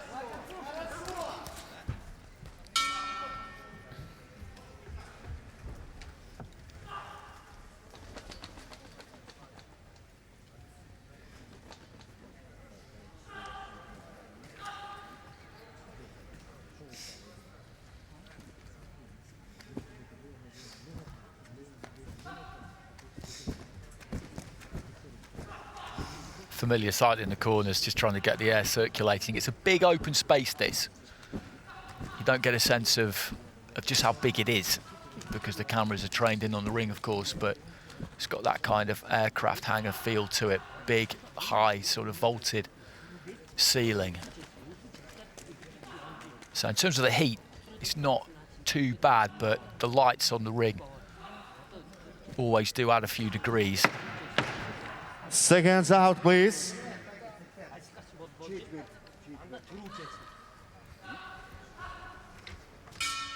Round two. So into the second. There's that jab to the body. He takes that whenever he can. Biosaikan. Prascaru just with that lead left hand of his own, just oscillating it top to bottom. There's the left to the body again from Biosaikan, and once more as he manages to get into that kind of distance. Picked up a couple of times there by Biosaikan, but then a right hand did get through.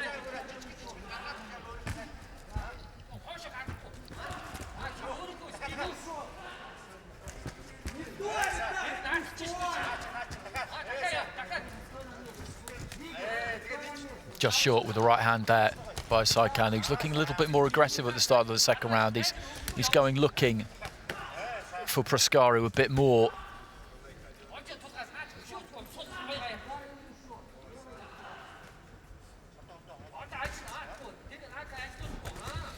Short with the right hand there, and Prascaru countered nicely with the left followed by the right. Good bit of work that from the Moldovan, because he just pulled his weight back, and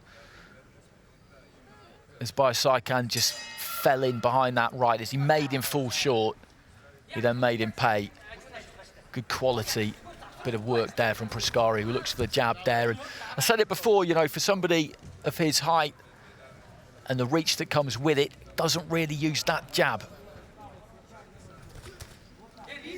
As I say, that just pokes out a short jab there and made contact.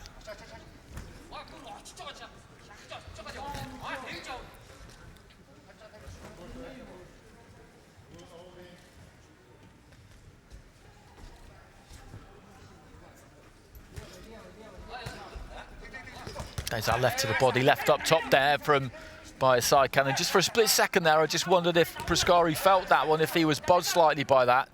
I think he's okay, but just a slight reaction for him there. But made me wonder, deep into the final minute of round 2, short right hand there. Gets through from Saikan. I think has probably had the better of this second round so far. Working to the body there, coming on strong towards the conclusion of it. But as I said in the first round, these two are evenly matched. A couple of shots to the body, but just before that there was a right to the head from Proskaru.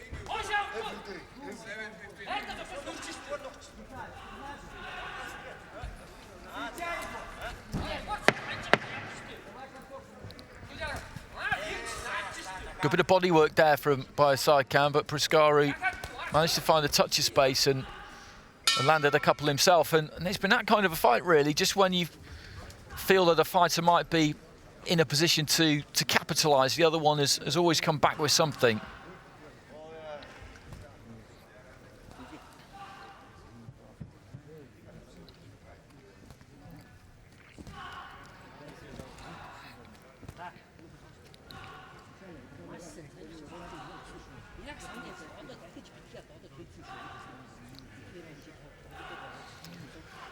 That's a good example of it, actually. He pulled back really well there, Proskaru, and caught Saikan with a couple of punches as he was making his way in, but then he just kept coming. He showed that persistence, the Mongolian, and landed his own.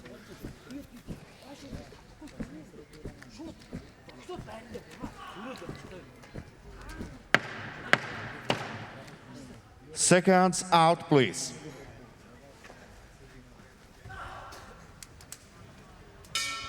Third round. So third and final round. In the blue there, we've got Vitaly Proskaru of Moldova, and in the red, representing Mongolia, Altan Tulga Saikan. There's not been a great deal between these two. Saikan generally has been the one more on the front foot.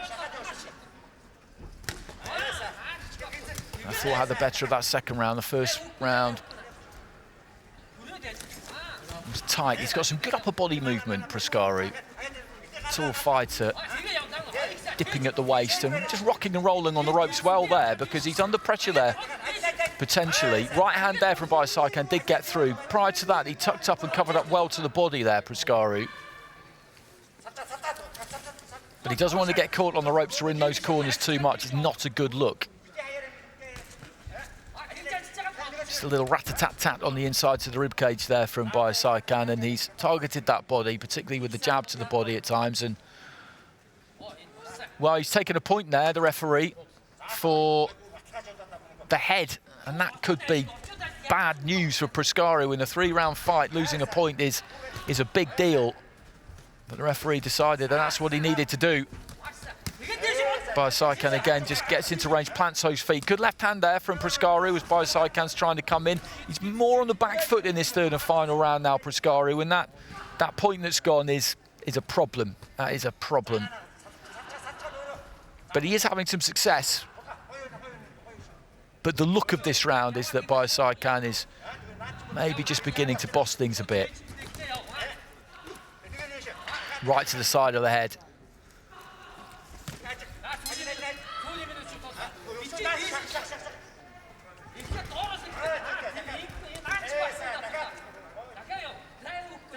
Proskaru just switching southpaw. He's doing what he can to try and keep Saikan guessing, but the Mongolian fighter is boxing with a bit of authority now. Nice right hand to the body there. Good right to the pit of the stomach, and he just puffs out a bit of air there, Proskaru.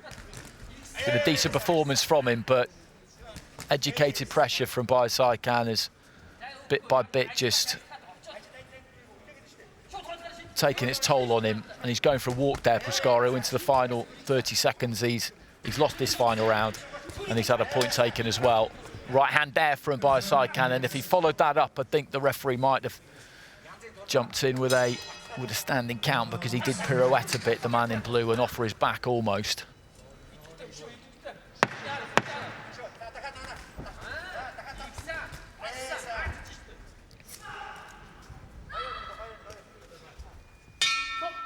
Bell goes at the end of the 3 rounds, and a raised right glove there from Saikan, and I make him correct in being confident about the outcome of this one. He put everything into that, though, Vitaly Proskaru of Moldova. The gap between the two of them just began to open up as the fight went on. The opening round, there wasn't an awful lot in it. They looked fairly well matched. The second round, Bayasaikhan maybe started to take control a bit. That third round, he certainly won, and the point went too. So I don't think there's any real doubt here as to who's going to get this.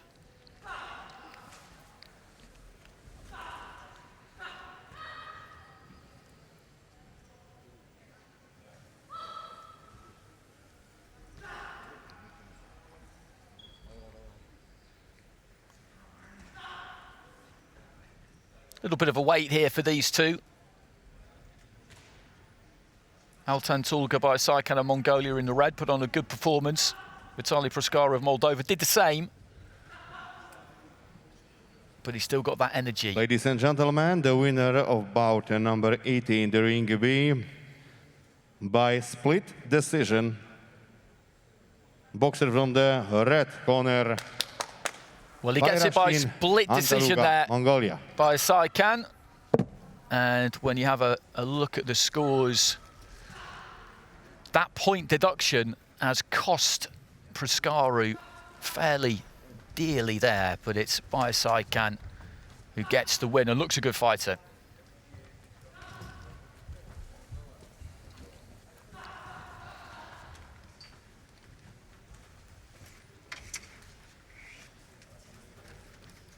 And when you see those scores, you can see that those top two, he would have won but for the point deduction, Proskaru, but the bottom three would have gone in Bayasaikhan's favour anyway.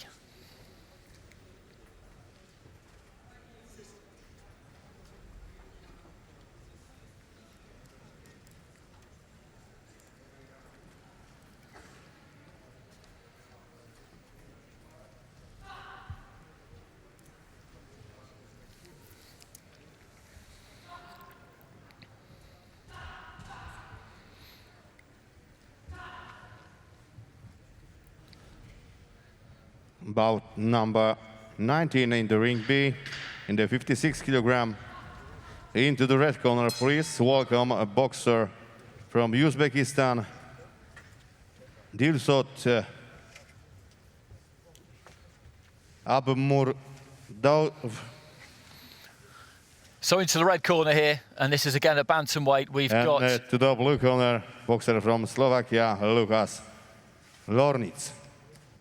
We've got Dilshod Abdumuradov of Uzbekistan here. He's in the red corner making his way into the ring, and following him into the blue corner will be Lukas Lornic. And the winner of this fight will face the winner of our last fight, which was Altan Tulga Bayasaikhan.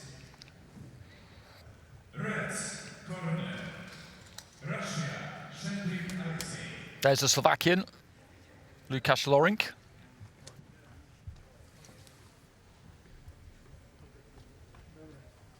In the bout 19 the ring B, the judges 1, Jordania, 2, Sri Lanka, 3, Bulgaria, 4, Armenia, and 5, Russia. The referee will be from Guatemala, Pastor Emerson. Uzbekistan, one of the powerhouses of Ayuba boxing. The senior Men's World Championships has just been awarded to Tashkent in 2023. Got senior men's and women's coming towards the end of this year, October, November time, post-Olympic Games. Men's competition will be in Belgrade, in Serbia.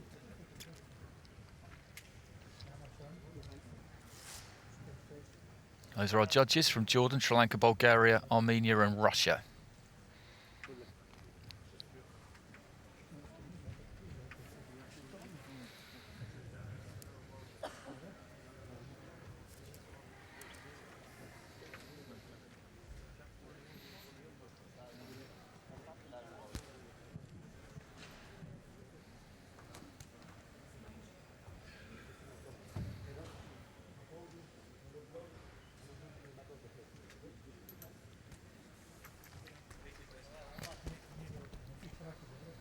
seconds out.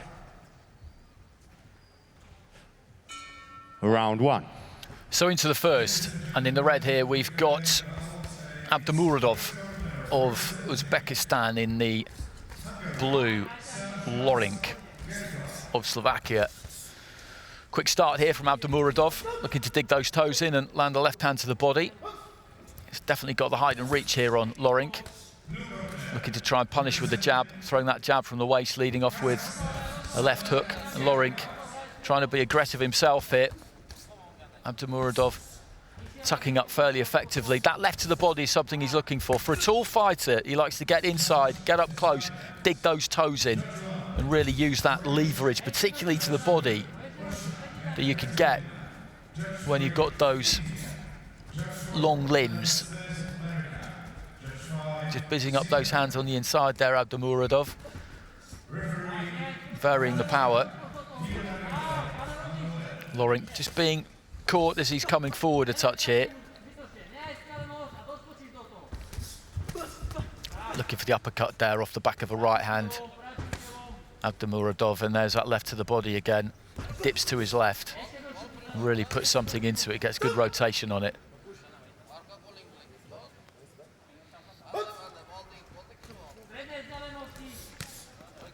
That's a nice solid right hand from Abdulmuradov, who has found his distance pretty quickly. Now just looking to try and keep things on the outside a little bit more, which he can do. Good jab. Sees the head snap back there of Lorink, who's just trying to walk forward behind a tight guard, but he's not moving his head all that much, and he's standing in front of Abdulmuradov, really.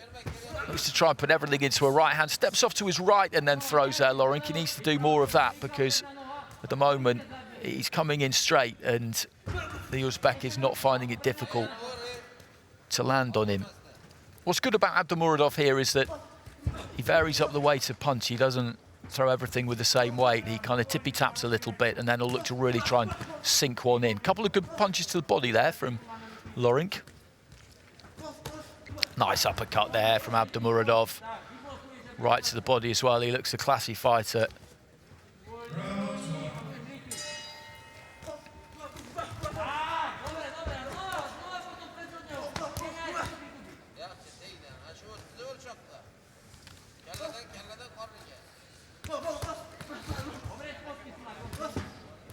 Short kind of right hand lead there from Abdulmuradov, who's very well balanced. Moves off to his left after throwing that left hook. Right to the body there though from Lorink.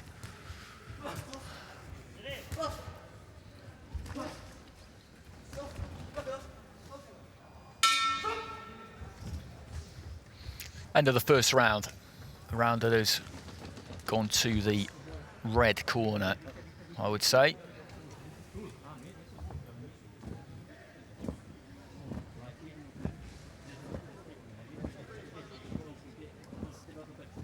It's very relaxed, Abdulmuradov, very loose.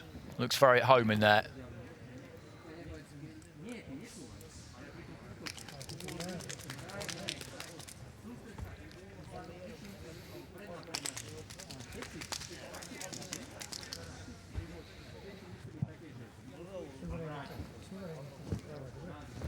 And you can see the array of punches that he's got at his disposal there, Dilshad Abdulmuradov. Lorink is showing plenty of ambition. He's seconds out, please. He's game, certainly.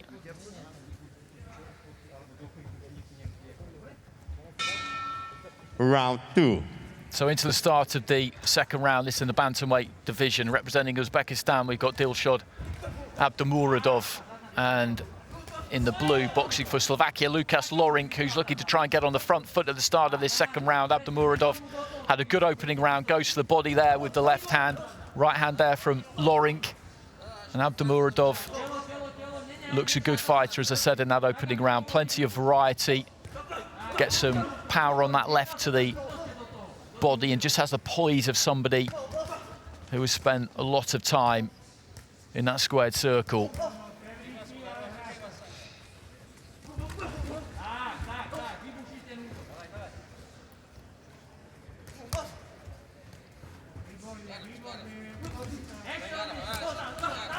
Good right hand on the inside there from Lorink. He's looking to try and bring the heat here in this second round. Good left hand, short left hand from Abdulmuradov, who then just steps off to try and re-establish a bit of distance there. Set up that right hand. And Lorink just trying to keep his head on the move on the way in, didn't move his head too much in the opening round. He keeps that guard up, tries to keep it tight. Good right hand there. Just slung in from the waist from Abdulmuradov, and again, as I said, he's just varying up the punches, goes upstairs, goes down, right hand to the pit of the stomach. And then a left that time.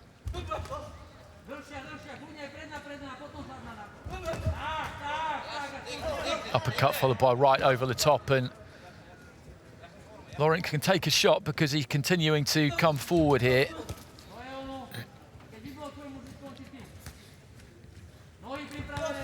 There's that left to the body. Just looking to try and get those elbows up, and you look at the way that he holds those elbows himself there, Lorink, they flare away from the rib cage quite significantly because he's trying to keep that high guard. He doesn't have the longest levers, and that's where he leaves himself a little bit open. And Abdulmuradov, as he did there, just darts downstairs with that rapier kind of stab to the midsection.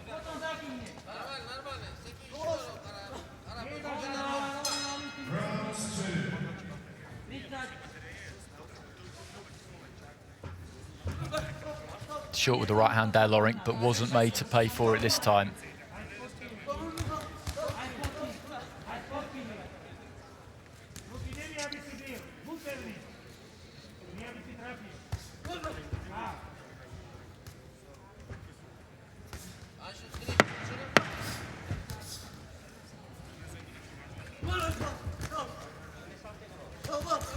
Lovely left uppercut on the inside there from Abdulmuradov to finish the round.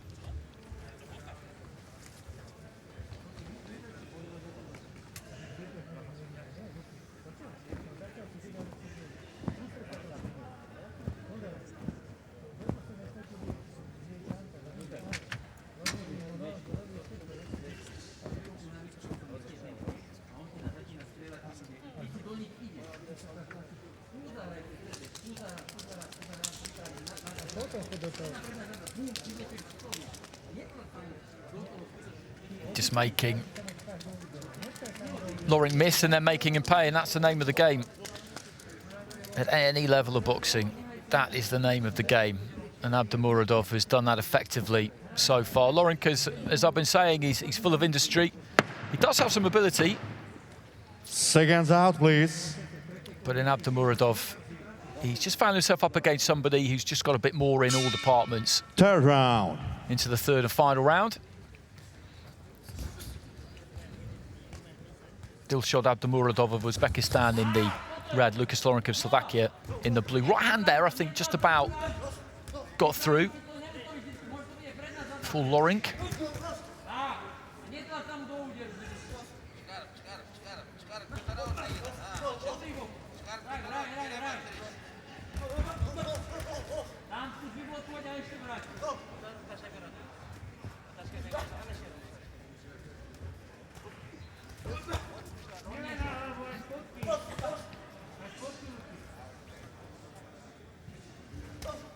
Nice right hand there from Abdulmuradov, just fashion that one slightly over the top.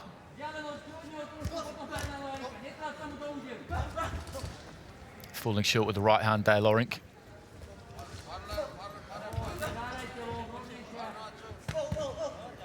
Down to the body. Just gets those gloves up, gets those elbows away. As I said, from the rib cage, then goes down to the body, sets his feet and puts a bit of meat on the right and left hand there, Abdulmuradov. It's been a really good watch, this, and Lorink he's played his part in this fight. He really has, because, as I said, he's always throwing, and he can take a punch. He's obviously arrived in good condition here, but it's difficult to find a way through against Abdulmuradov. He's not managed to land too much clean on him, although he has thrown plenty. Just offset with a nice jab there as he looked to try and throw his big overhand right there, Lorink. And that's the problem that he's got, is that he's got those busy hands, Abdulmuradov, and Lorink, whenever he's got into a position where he's felt like he can get something done, Abdulmuradov comes back, and again, he's hitting with two wounding body shots there. And the referee is just getting the doctor to wipe away a little bit of blood from the nose there of Lorink. And this is getting pretty tough for Lukas Lorink.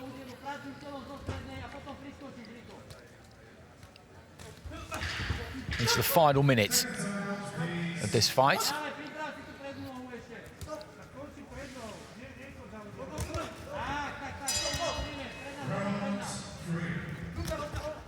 Left hand, lovely left hand, and the blood just starts to flow from the nose again there, and Abdulmuradov just finds good distance, sets those feet, wings the hooks in, left hand, right, bringing those gloves up from the waist. He's been very accurate.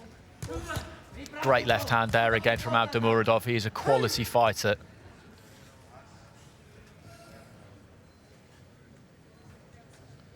And again, the referee just calling the doctor in. There's not too long left in this one for Lukas Lorink to navigate. He'll be the better for this experience. As I said, he's got something to offer, definitely. Just a bit unlucky that he's come up against Dilshod Abdulmuradov in the opening round. No seeding. So yesterday's draw, it was just pure chance as to who got a bye and who didn't, and who had to box in the prelims and who didn't, and who against.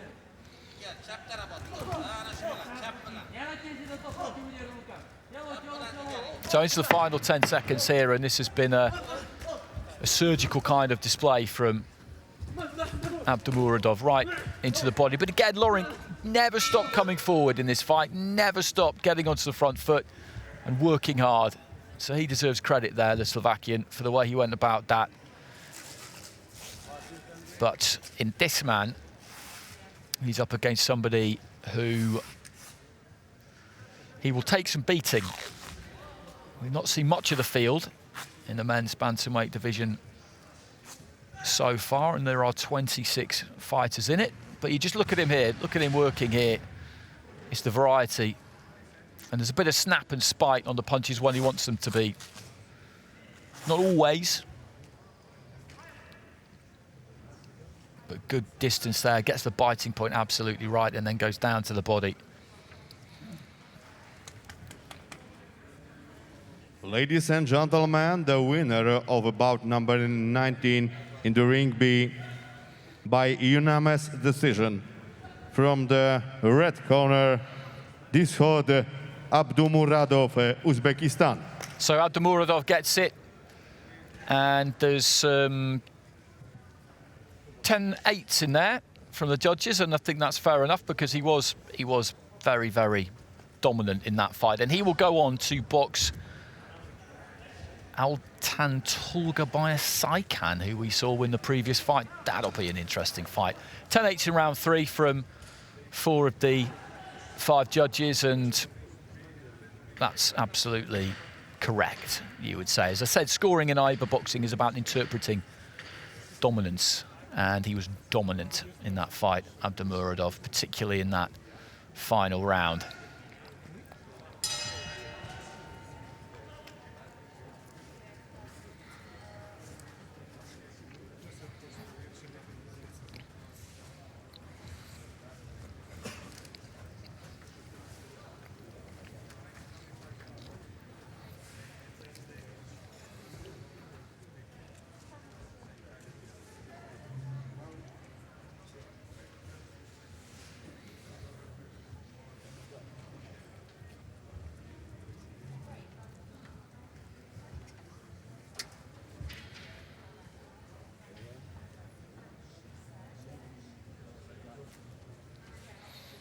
Just touching with the jab there. Just touching with the jab, just measuring the distance, pulling the weight back onto his back foot and then throwing the right hand into the body. He's got some real tackers, Abdulmuradov, that's for sure. He's got some skills. Left hand to the body there again. Just finds those little angles, those slight adjustments. Number 20 in the ring B. And 56 kilogram. Please, into the red corner, boxers from Jordania, Fahad Ali. This is another one at bantamweight. 56 kilos into the red corner, Fahad Ali of Jordan.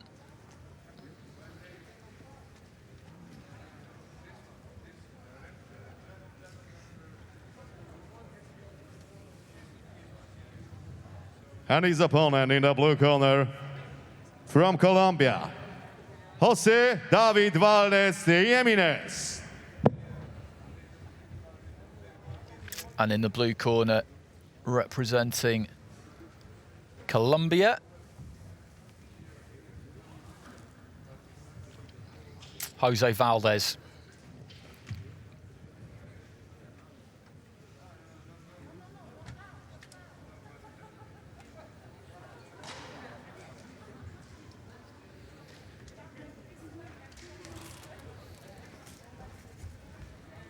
And the judges send about number 20 in the ring B.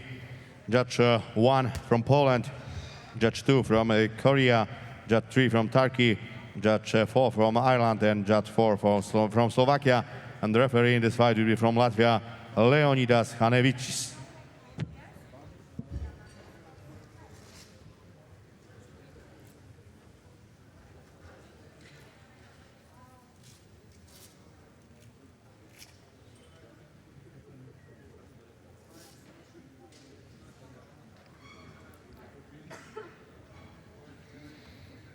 Head guards just getting securely attached. But a good start today in Ring B. We've seen some good action, seen some good fighters in these prelim stages. This is the final fight we'll see at bantamweight, and then we'll be on to a couple at welterweight. 69 kilos to close things out for today.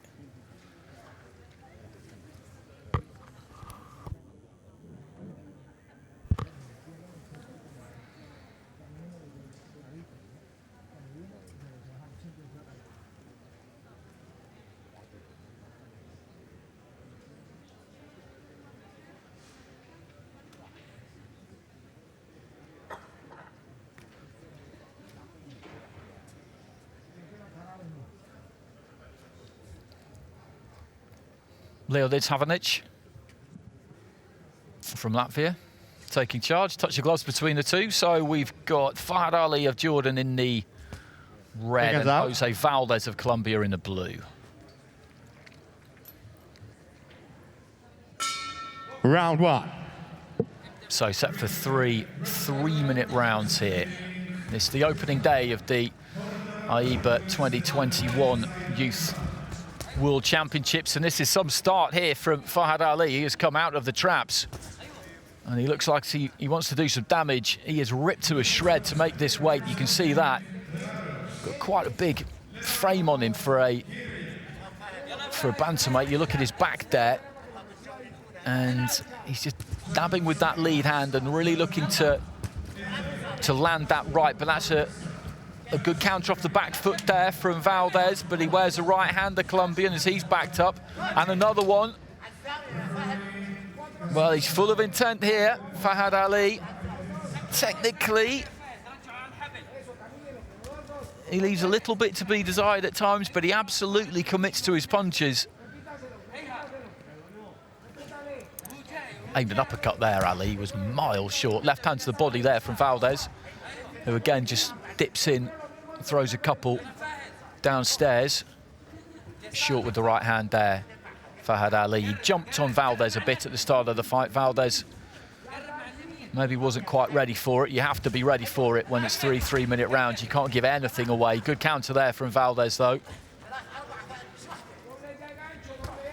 Lead left hand is a good shot there from Valdez. Almost spun Fahad Ali around a bit. And again, he leads off with that left, and I think he's maybe picked that out as a punch that can have some profit rather for him.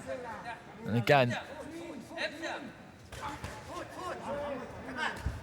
led off with it just a few seconds ago. Ali has not been put back in his shell exactly, but he did come out in explosive fashion, and Valdez has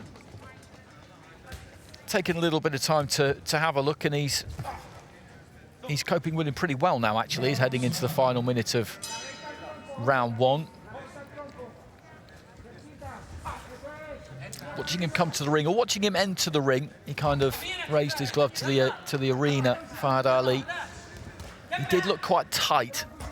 Difficult to know whether that was a sign of nerves or whether that's just how he carries himself. Some fighters do always look a little bit rigid. Valdez definitely the looser of these two stylistically. That's a nice bit of work from Valdez. Dipped to his left-hand side, avoided the right hand, left to the body, then went upstairs. That's a decent left hand from Ali.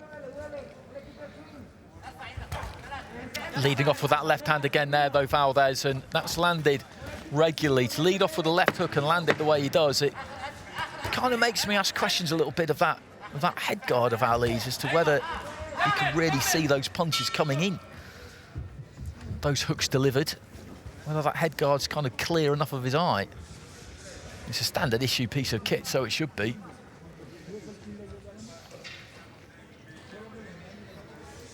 But not everybody has the same shaped head, of course. There are straps there to be able to adjust it. And a look on his face there, it's been a difficult opening round, I would say, that one. He did have some success at the beginning. And there's that right hand. He just caught him as he was moving away to his left-hand side there, Valdez. He was loading up on that right hand at the start of the fight. Farhad Ali, big time.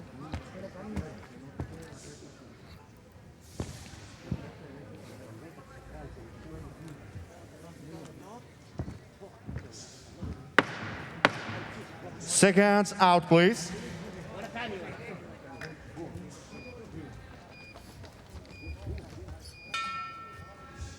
Round 2.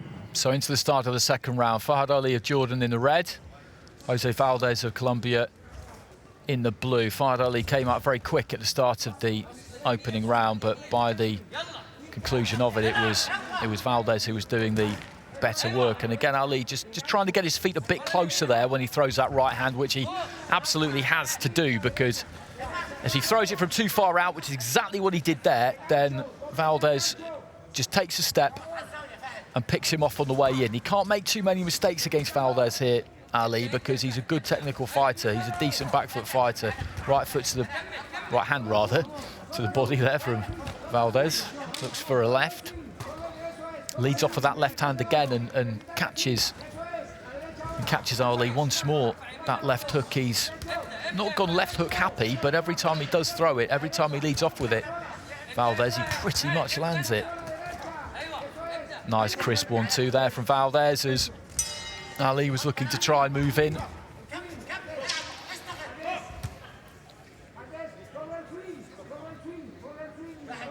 Referee just telling Ali to keep his head up. He possibly carries it in a bit low when he's looking to throw that right hand. I don't think there's anything sinister about it.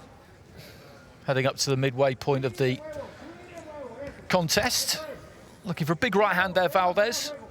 Wasn't too much on it by the time that it landed. And Ali got his feet a bit closer there, but then when he threw the 1-2, he just kind of held his feet, stayed where he was, and that allowed Valdez to get a couple of punches off himself. Cannot stay still for even a fraction of a second at this kind of level. No time to be admiring your own work. Referee just telling Valdez to keep those punches up, and losing a point is something that fighters cannot afford to do in 3-round fights in particular. No suggestion from the referee that that is imminent, a deduction, not at all, but it's just something you need to be aware of if you are spoken to by the referee about any kind of infringement. You just got to be aware that you need to heed that advice. Just caught a bit square there, Ali, as he was trying to track Valdez down towards the ropes. Final 30 seconds of round 2.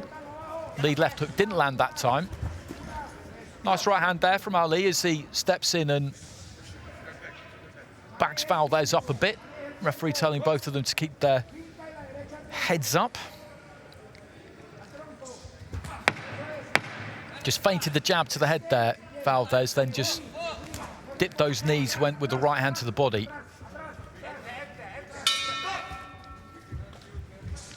Second round comes to an end.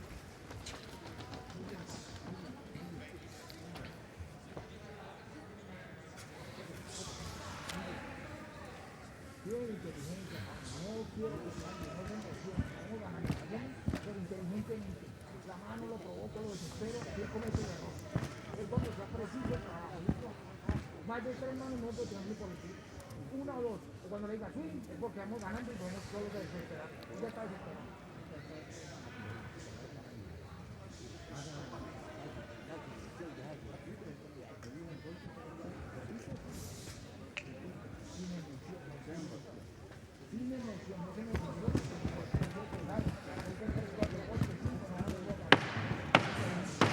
Seconds out, please. Again, in that second round, plenty of industry from Ali. He's always looking to come forward. He's always looking to get something done. Third round. But as we head into this third and final round, between Fahad Ali of Jordan in the red and Jose Valdez of Colombia in the blue, it's the Colombian fighter for me who is in control of this one, in that I feel that he's got his nose in front here. Just a slight delay at the start of the third round. Ringside officials just handing those scores over, or fresh score sheets being handed to the judges at ringside.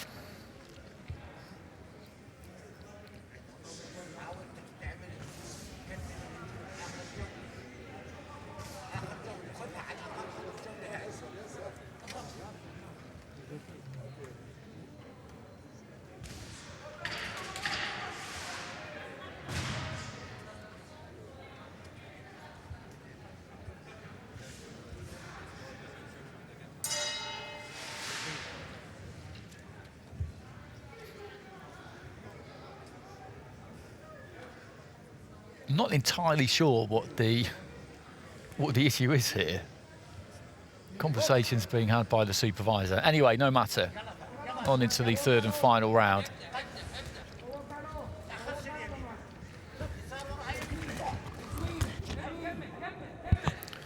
Valdez letting go with an expansive left hook there. That didn't land. Good job for Ali that it didn't. Fahad Ali once again onto that front foot at the start of the third round, exactly the same as he has been in the first and the second. And you just look at him fiddling with his head guard there, and I do wonder whether that left hand, when it has landed at times, is because it's just a bit too big for him, that head guard maybe. And it just narrows his field of vision, his lateral vision, peripheral vision if you like, just isn't really there. Good short left hand there from Valdez. Double jabbing, the second one got through. Again, looking for the double jab. Didn't reach, but finished with a right hand to the body.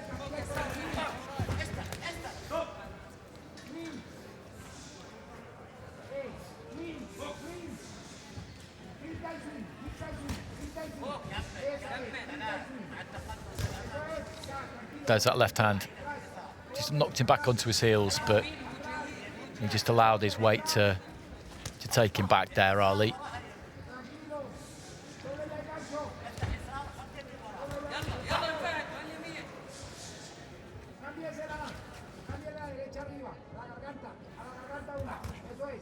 Just stretching with that right-hander touch there, Valdez. Ali looking for that single right hand himself. But a better third round this for Fahad Ali. I wouldn't say that Valdez has won the first two by street, but that good backhand there from Valdez. He's just been a little bit tighter this final round so far, Fahad Ali.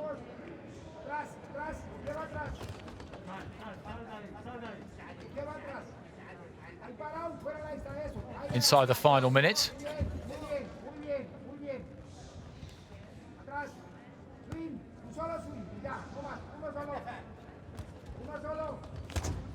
There's that left hook again, but he got the right glove up that time, Fahad Ali.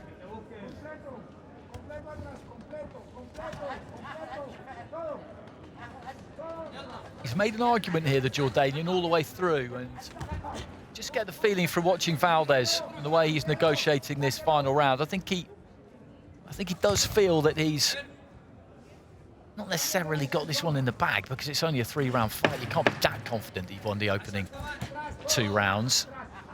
But he's been happy to let Ali come to him, feeling that Ali needs to do that and that he can then pick him off, rather than trying to be the more proactive one of the two, which is what you would do if you felt that you were behind.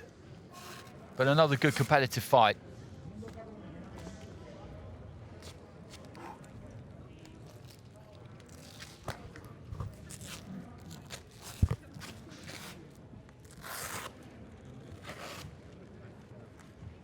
There's that jab, nice short left hand.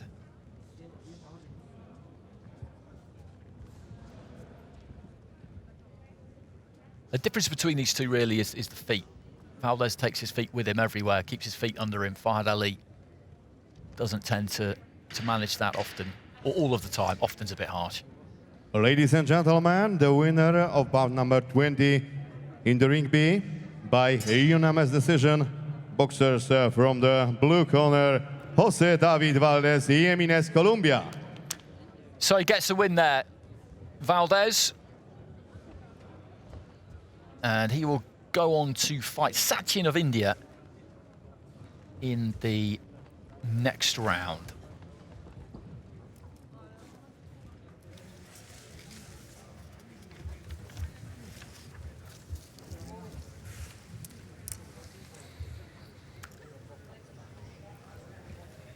Three rounds to nil across the board there for the judges. And as I said, it was pretty straightforward, I think, to score that one.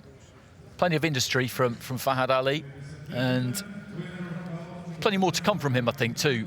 Valdez, smarter, cuter, just the more skilled fighter of the two. So now we'll head into the welterweight division. 36 fighters in the competition at welter, always a well-populated division.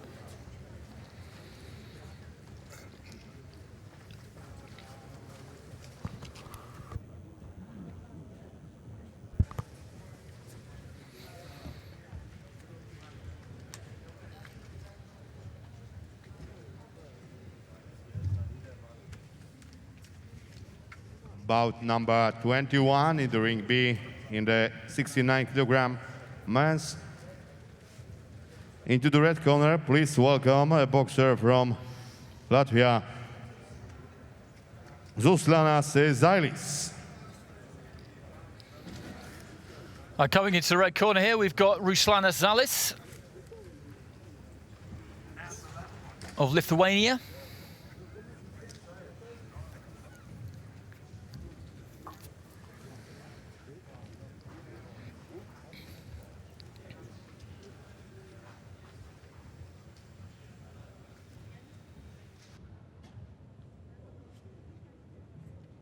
And his opponent in the blue corner from Kyrgyzstan,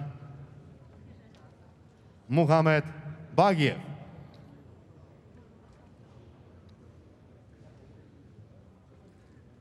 And coming into the blue corner, Muhammad Bagiev of Kyrgyzstan.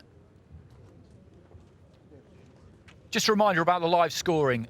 As I said half an hour or so ago, we've had a couple of technical issues that have meant we haven't been able to bring you the round scores at the end of rounds 1 and 2. You've been seeing the judges' bout number 21 in the ring B.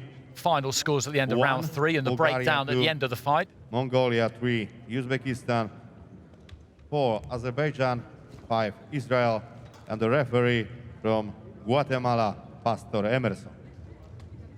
But we will be bringing you those scores at the ends of rounds 1 and 2 throughout the course of the competition. We'll get that into effect by tomorrow, hopefully. The coaches in the corner, though, have been able to see the scores at the end of each round, which is the most crucial thing, really. So they will always have been aware as to where their fighter stood. So these two calls to the centre of the ring. Bulgaria, Mongolia, Uzbekistan, Azerbaijan and Israel. That's where our judges hail from.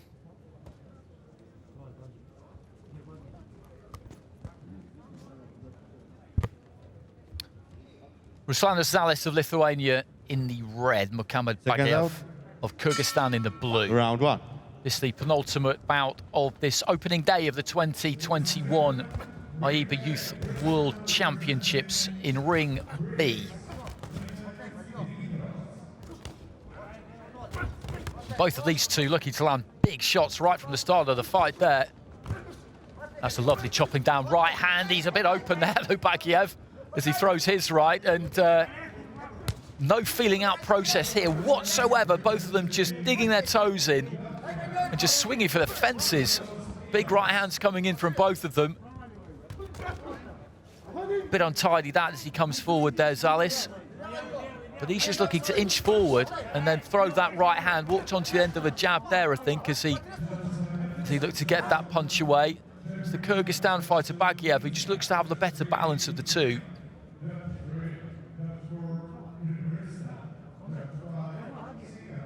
Well, the referee has just halted proceedings briefly.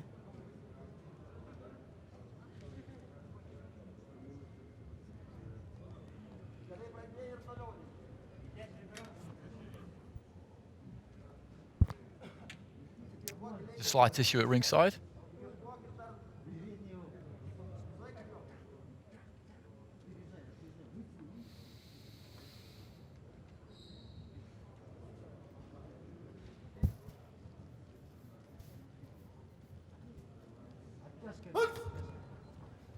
So on we go, just over 2 minutes remaining in round one. Tries to lead off with a hook there. It's Alice and Bagiev just took the weight back onto his right foot and caught him. It's quite basic, Ruslan Salis. You can see what he's trying to do, and that's the problem really, because Muhammad Bagiev knows exactly what he's trying to do. Right hand to the body there though from Salis, and what Bagiev doesn't really need to do here is get drawn into some single shot trade-off, because he looks to me like, in terms of skills and technique, he's got more about him than Salis, and he just needs to try and make that count. Right hand missed there from Bagiev, and then he just steamed in with a left hand instead. He's certainly happy to mix it up and have a bit of a war here. When you look at them in centre ring there, it's Bagiev who's the looser. He's got the better balance, but then he just gets clipped on the chin by a lead right hand, a right hand lead from Salis. He leads off with the left hook there, Bagiev. These are risky punches. These are kind of low percentage shots really, and snatches with the right hand. It's strange, Bagiev. You look at his setup, you look at the way he shapes up, and it looks great. And then he throws a right hand from way back there, and it did land, but again, technically his feet crossed there, and the weight kind of fell in. It's kind of fascinating, really. Everything looks spot on until he really lets his hands go. Final few seconds of round one.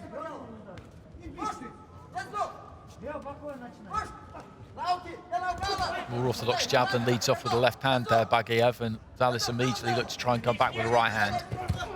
Right hand to the body there from Salis was decent, left up top was as well. Right hand just catches Salis, a bit tall and square. Interesting opening round that. Salis is kind of one-dimensional. Bagiev looks like he should be 2 or 3-dimensional really, but in a way he's kind of fighting Salis's fight.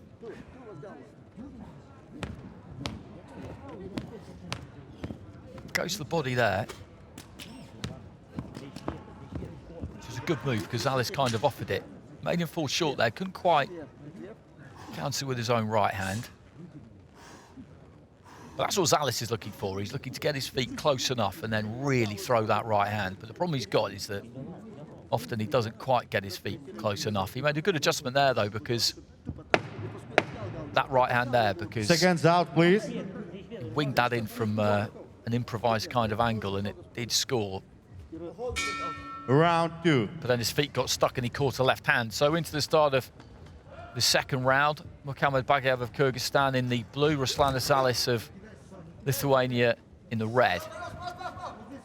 And whoever wins this one will be in with Farhad Moradi of the Islamic Republic of Iran.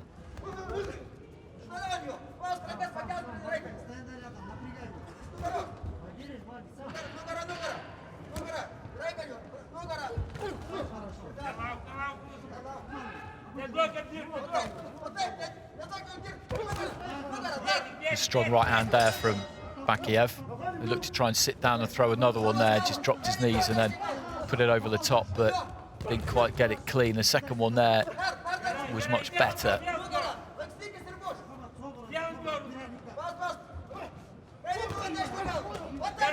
Bit of success there, though, from Zales.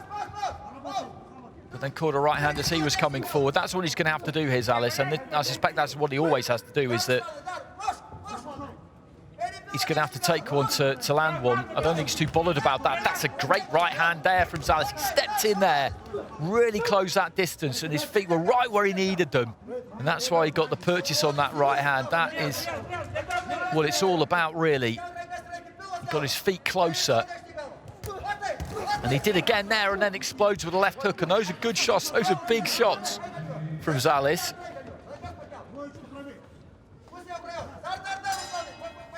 Again, he's just inching forward. Caught a little bit square as he came in there. But this is a good round for Zales so far. Snatched a bit of that right hand. Right hand to the pit of the stomach there from Zales. And he's just managing to back Bagiev up here. Bagiev turns off the ropes nicely, though.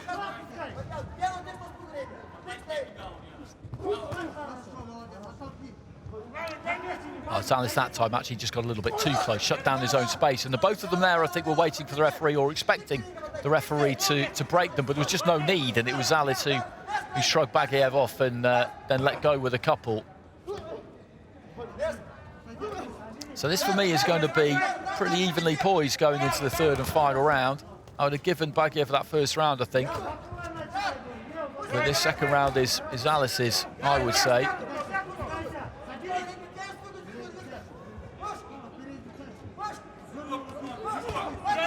Right hand over the top there as Bagiev was looking to throw his own. I'm not sure how solid that was. It was on the far side of the ring.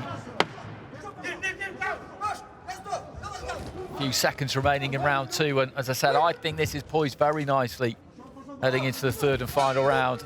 Looking for that big right hand again at the end of the second session there. Ruslan Zales. And they both put a lot into this.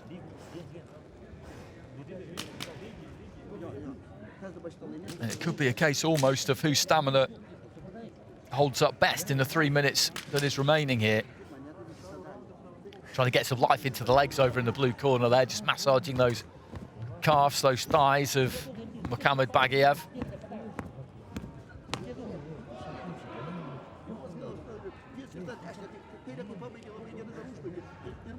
There's that left hand. That was a really good shot. Missed with the right, but it left him in a good position to throw the left, and he didn't waste any time.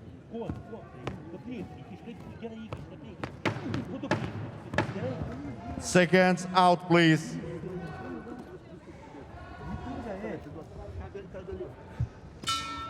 So third and final round. Ruslan Zales of Lithuania in the red, Mohamed Bagiev of Kyrgyzstan in the blue.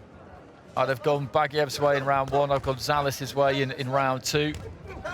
5 scoring judges ringside. But I think both of these two are going to pour it all out here in the third and final round, because there's no way that either corner could be sure. They will know the round scores, though. And it looks to me, the way that they've sent their fighters out here, certainly Zales is coming out here to win this final round. He looks like a man who knows that he has to win this final round. Bagiev is just backing off slightly. It does make you wonder if he's got a cushion. The corner know that he's got a cushion going into round 3.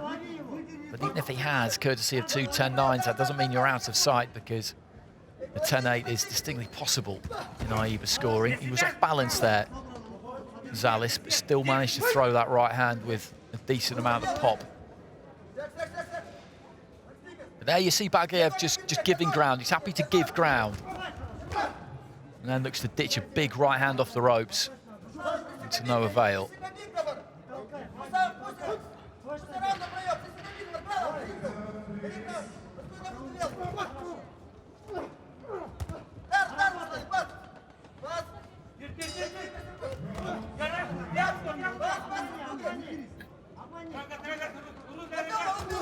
Zales again just looking to try and walk him down. Got close there, then threw the right hand to the body.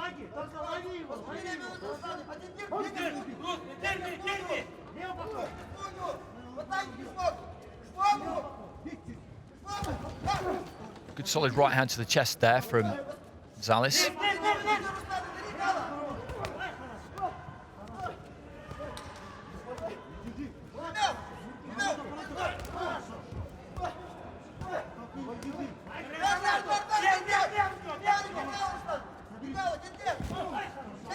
Again, just looking to load up on that right hand. And Zales is winning this final round at the minute by virtue of the fact that he's trying to make something happen. He's going forward. Baguev is backing off. He's backing up.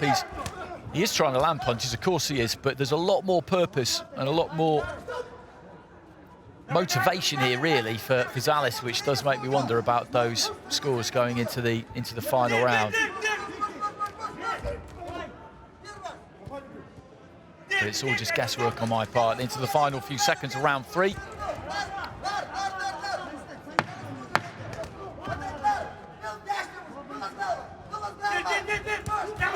Good right hand, short right hand there from Zales, but he wore a left hand just before that. There goes the bell.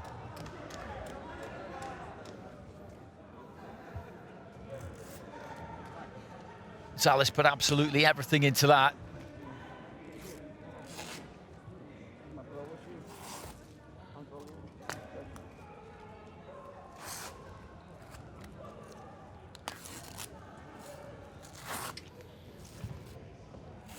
That was a good short left hand. Trying to sneak it in around the back of the guard. Didn't quite manage it, but it was just well executed.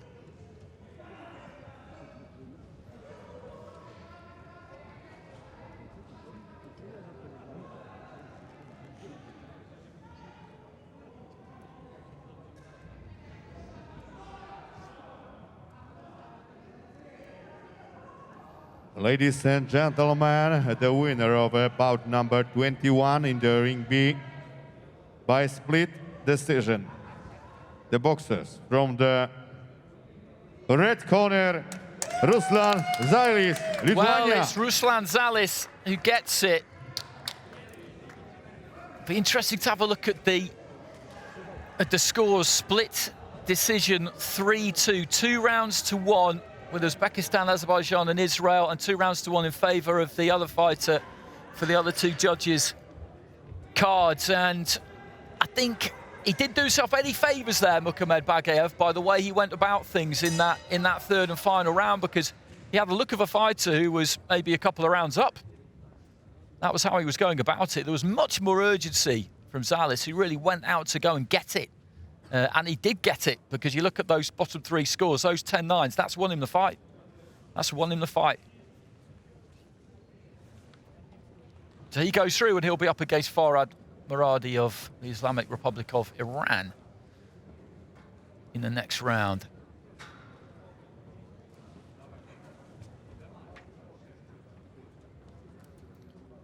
So 1 left in Ring B, another welterweight competition between Croatia and Poland. Pesar Knezovic and Matthias Urban. Ladies and gentlemen, with our bouts by split decision is red corner, Greece, Nikita.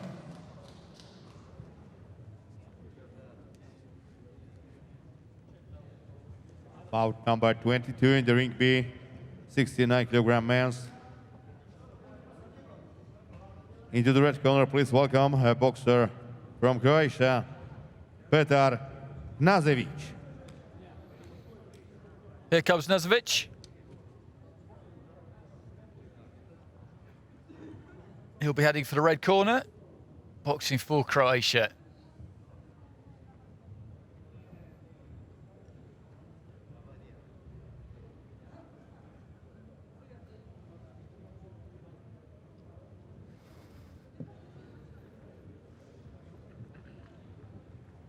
And his opponent head to the blue corner from Poland, Mateusz Urban. And for the home nation, representing Poland, boxing out of the blue corner, Matthias Urban. And the judges about 22, judge 1 from Armenia, 2 from Sri Lanka, 3 from Slovakia, 4 from Russia, and Judge 5 from Latvia. The referee in this fight will be from Jordania, Yunis Nabel.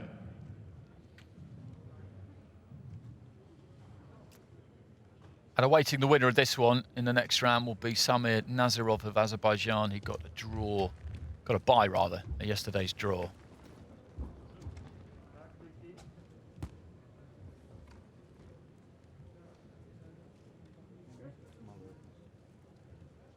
Just having to adjust that head guard.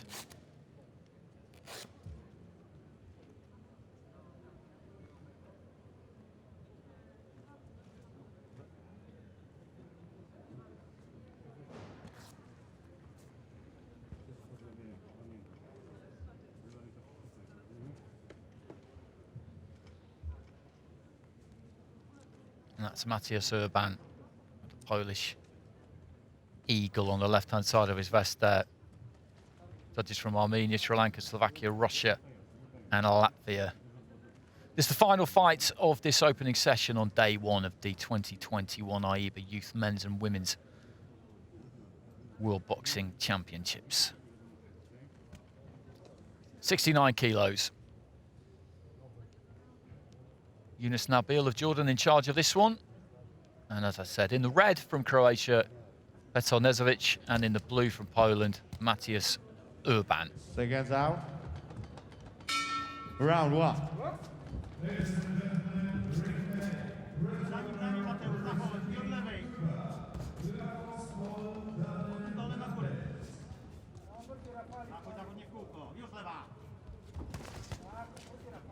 Urban trying to close that distance, trying to get that gap down so that he can throw that right hand, and it's Nezovic who is giving ground out of these two at the moment. Physically, they're not too far apart. It's the Croat Nezovic who's got the height on Urban.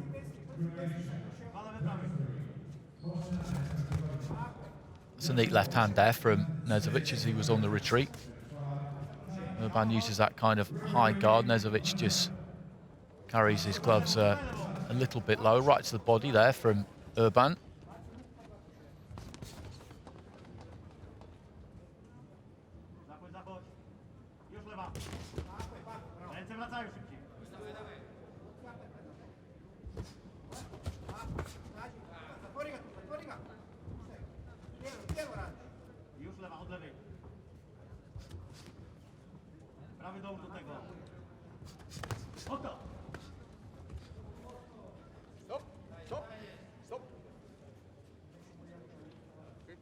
Referee just having a word there with Nezovic about pinning Urban's arm.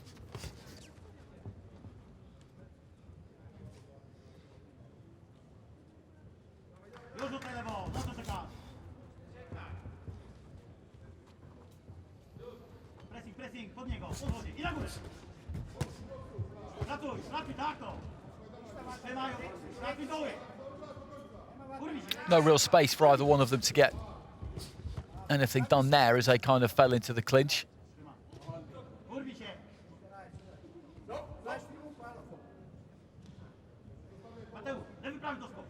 Referee's had a word with Nezovic about just dropping that elbow and clamping that arm of Urban a few times now. He just needs to be a bit careful.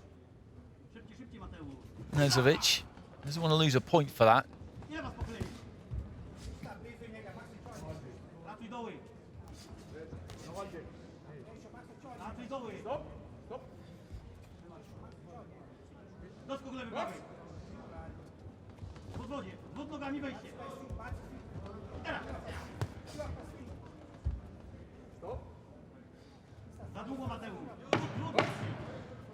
Closing stages of round one. Not a great deal clean has got through from either of these two. It's been quite untidy, quite scruffy, quite a lot of that wrestling up close in the clinch.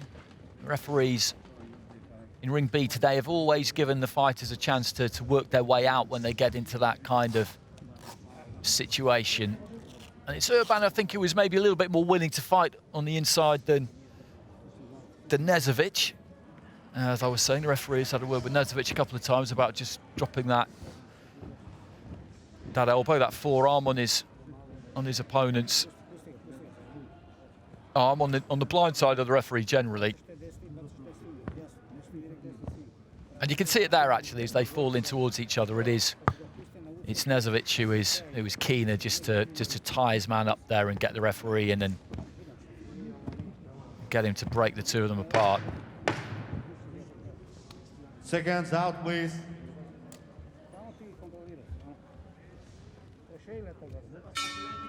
Round 2.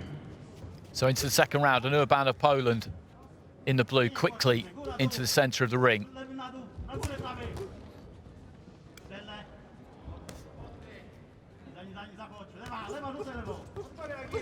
Trying to use his jab to work his way in there, Urban. Doubling up, tripling up on the jab. Trying to make sure he keeps those feet underneath him. But again, as they get in close there, Nezovic happy to hold on. And again, the referee has half a word with him about a little bit of holding. Sets his feet there, Nezovic, and looks to try and let his hands go. That's a sneaky bit of work actually there from Urban. The referee could have a word about that because he's almost holding him round the back of the head, the back of the neck with his left hand, and then looking to work with his right hand, which is a bit sneaky. Both of these two just looking for any kind of marginal gain they can get in there at the minute, because as I say, this is quite untidy. And he's just pinning the arm again there, but the referee can't see it. Nezovic is, I should say. I think the referee could probably do with getting a little bit more involved with these two, and when they do fall into a clinch, just breaking them up, because when it happens, all we're seeing is just kind of dead action, 5-10 seconds of nothing really. You can see that they're not really too interested in working their way out. And this is a good example here. Bit of wrestling. He's going to walk him back to the ropes if he can. Pushes off with the heel of his glove there, Urban. Again, on the blind side of the referee, doesn't really see it.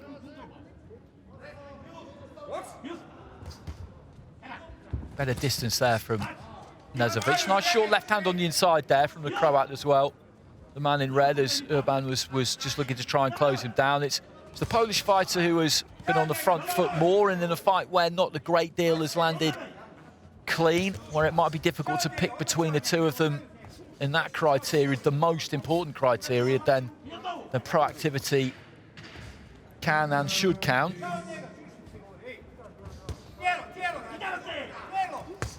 Good left to the body there from Nezovic, but a nice right hand came back from Urban.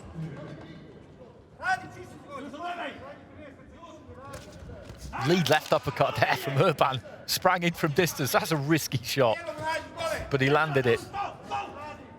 And a left hand on the inside there as well from Urban. Better action as we head towards the end of round 2.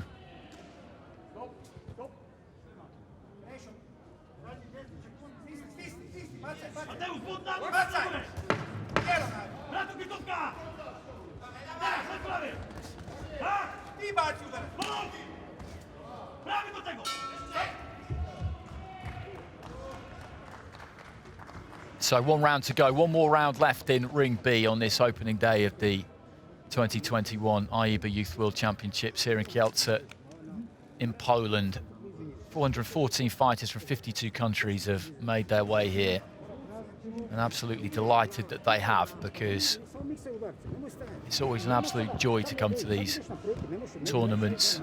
Particularly interesting to see youth tournaments too, because you just see fighters come through, and you think about someone like Shakur Stevenson, who won a gold in recent years at the Youth Worlds, and so many other good fighters have trodden that same route. They're just names to look out for. It's always great to be able to say that you saw someone when they were really Seconds out, please. making their way through the ranks. So third and final round. Petar Nezovic of Croatia in the red, Maciej Urban of Poland in the blue.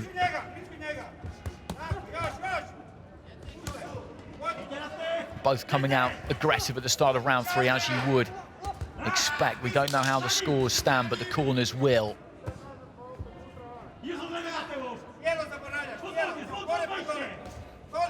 With 5 scoring judges ringside too. Makes it more likely that the fight is in the balance.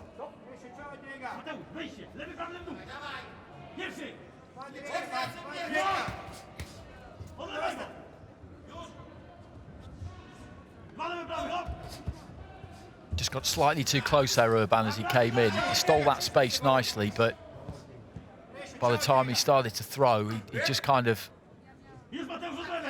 He closed his own space down, really. There wasn't quite enough room. Right hand there from Knežević. He's a little bit tired. He's standing kind of tall there on his heels. Just winged the shot in. He was quite open, and Urban just cuffs him a couple of times on the inside. And I think if the pole puts the hammer down here in round 3, then he can take this round, because Knežević, I think he's gassing a bit here. Left hand there from Urban, who's working.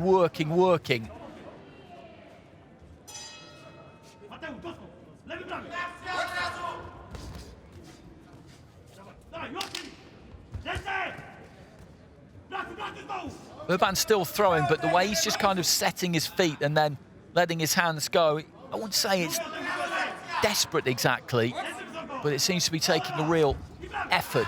Nice little left hand on the inside there from Urban. And if he can get up close and just keep those hands busy, then that's the way to get on top of Knežević here, who backs up, and then sets his feet and throws exactly like he did there when he absolutely has to.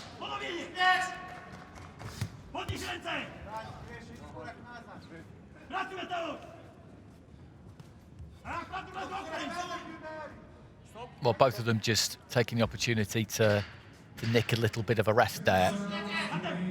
And a point has gone there from Knežević. He's taken a point there, the referee, and he did warn him a few times earlier in the fight about holding, about trapping the arm of his opponent, and that's symptomatic really of a fighter who is running low on gas. As I mentioned a minute or so ago, he's trying to do whatever he can just to slow his man down and get more of a rest himself, and Urban has won this final round. I don't think there's any doubt about that as we head into the final 10 seconds.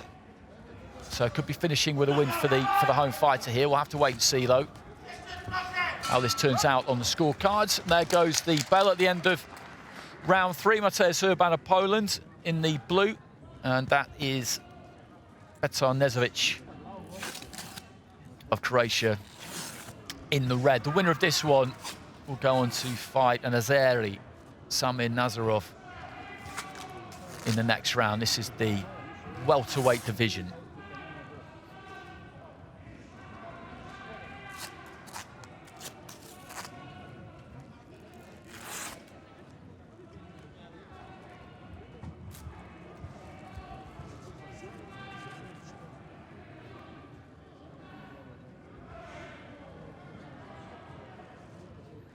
Ladies and gentlemen, the winner of bout number 22 by unanimous decision. From the blue corner, Mateusz Urban, Poland. So Mateusz Urban gets it. And he's won it by significant margins there. It's 2-1 with Armenia, with the point gone. And with everybody else, it's 3-0. There was a 10-8 in there as well, I think, from the Latvian judge in his favour. Round 1 was quite tight. Rounds 2 and 3 went much more his way. And there's the 10-8 from Sergei Krutasov, the Russian judge, to make that 30 points to 25. And there's the point deduction there. A point deduction in a 3-round fight is bad news. It really is. It really is. You've got a mountain to climb there. If you lose a round as well, then you've got to win the other 2 just to level it up. Some good action though. Good first day, good first session in Ring B.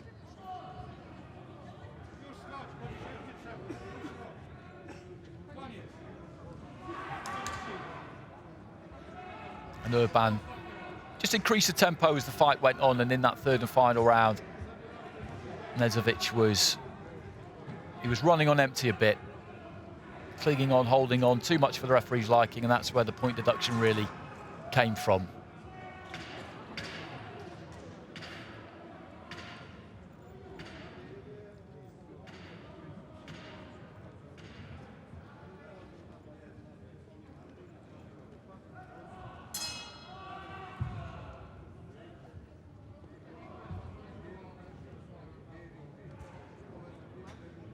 Nice short right hand on the inside there, just finding enough space on the ropes.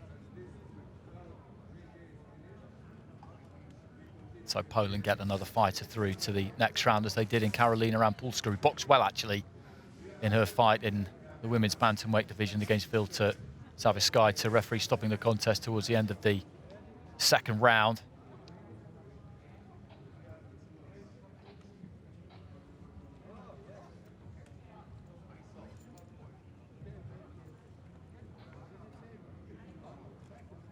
Ladies and gentlemen, winner of rounds number 11 by split decision is red corner,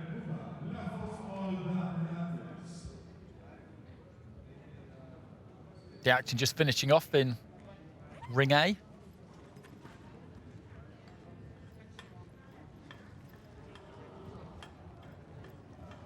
But as I said, a good start. Good start, 11 good fights, some good even contests, some good performances from those fights we saw in ring B. So let's have a look at the session results there. A win for Budimir Bekan and Pulska with the stoppage. Grossi, I thought, looked good of France against Bodnarchuk. Pantaleva, I felt, was slightly unlucky against Vinka. It's as tight as it gets, a split decision, 3 for Vinka. 2 judges going for Pantaleva. That was an entertaining fight between Aslikian and Ibarreche. Baldassi looked good against Maturla. By Saikan, you could say the same against Priskaru. The standout man, though, Dilshod Abdumuradov. Unanimous decision against Lukas Lorenc. I thought the Uzbek looked a very, very tidy fighter indeed. Valdez with the win for Colombia against Farhad Ali. Very close fight between Talis and Bagiev. And then at the end there, we saw Matthias Urban of Poland going through. So that's the session results at the end of day 1.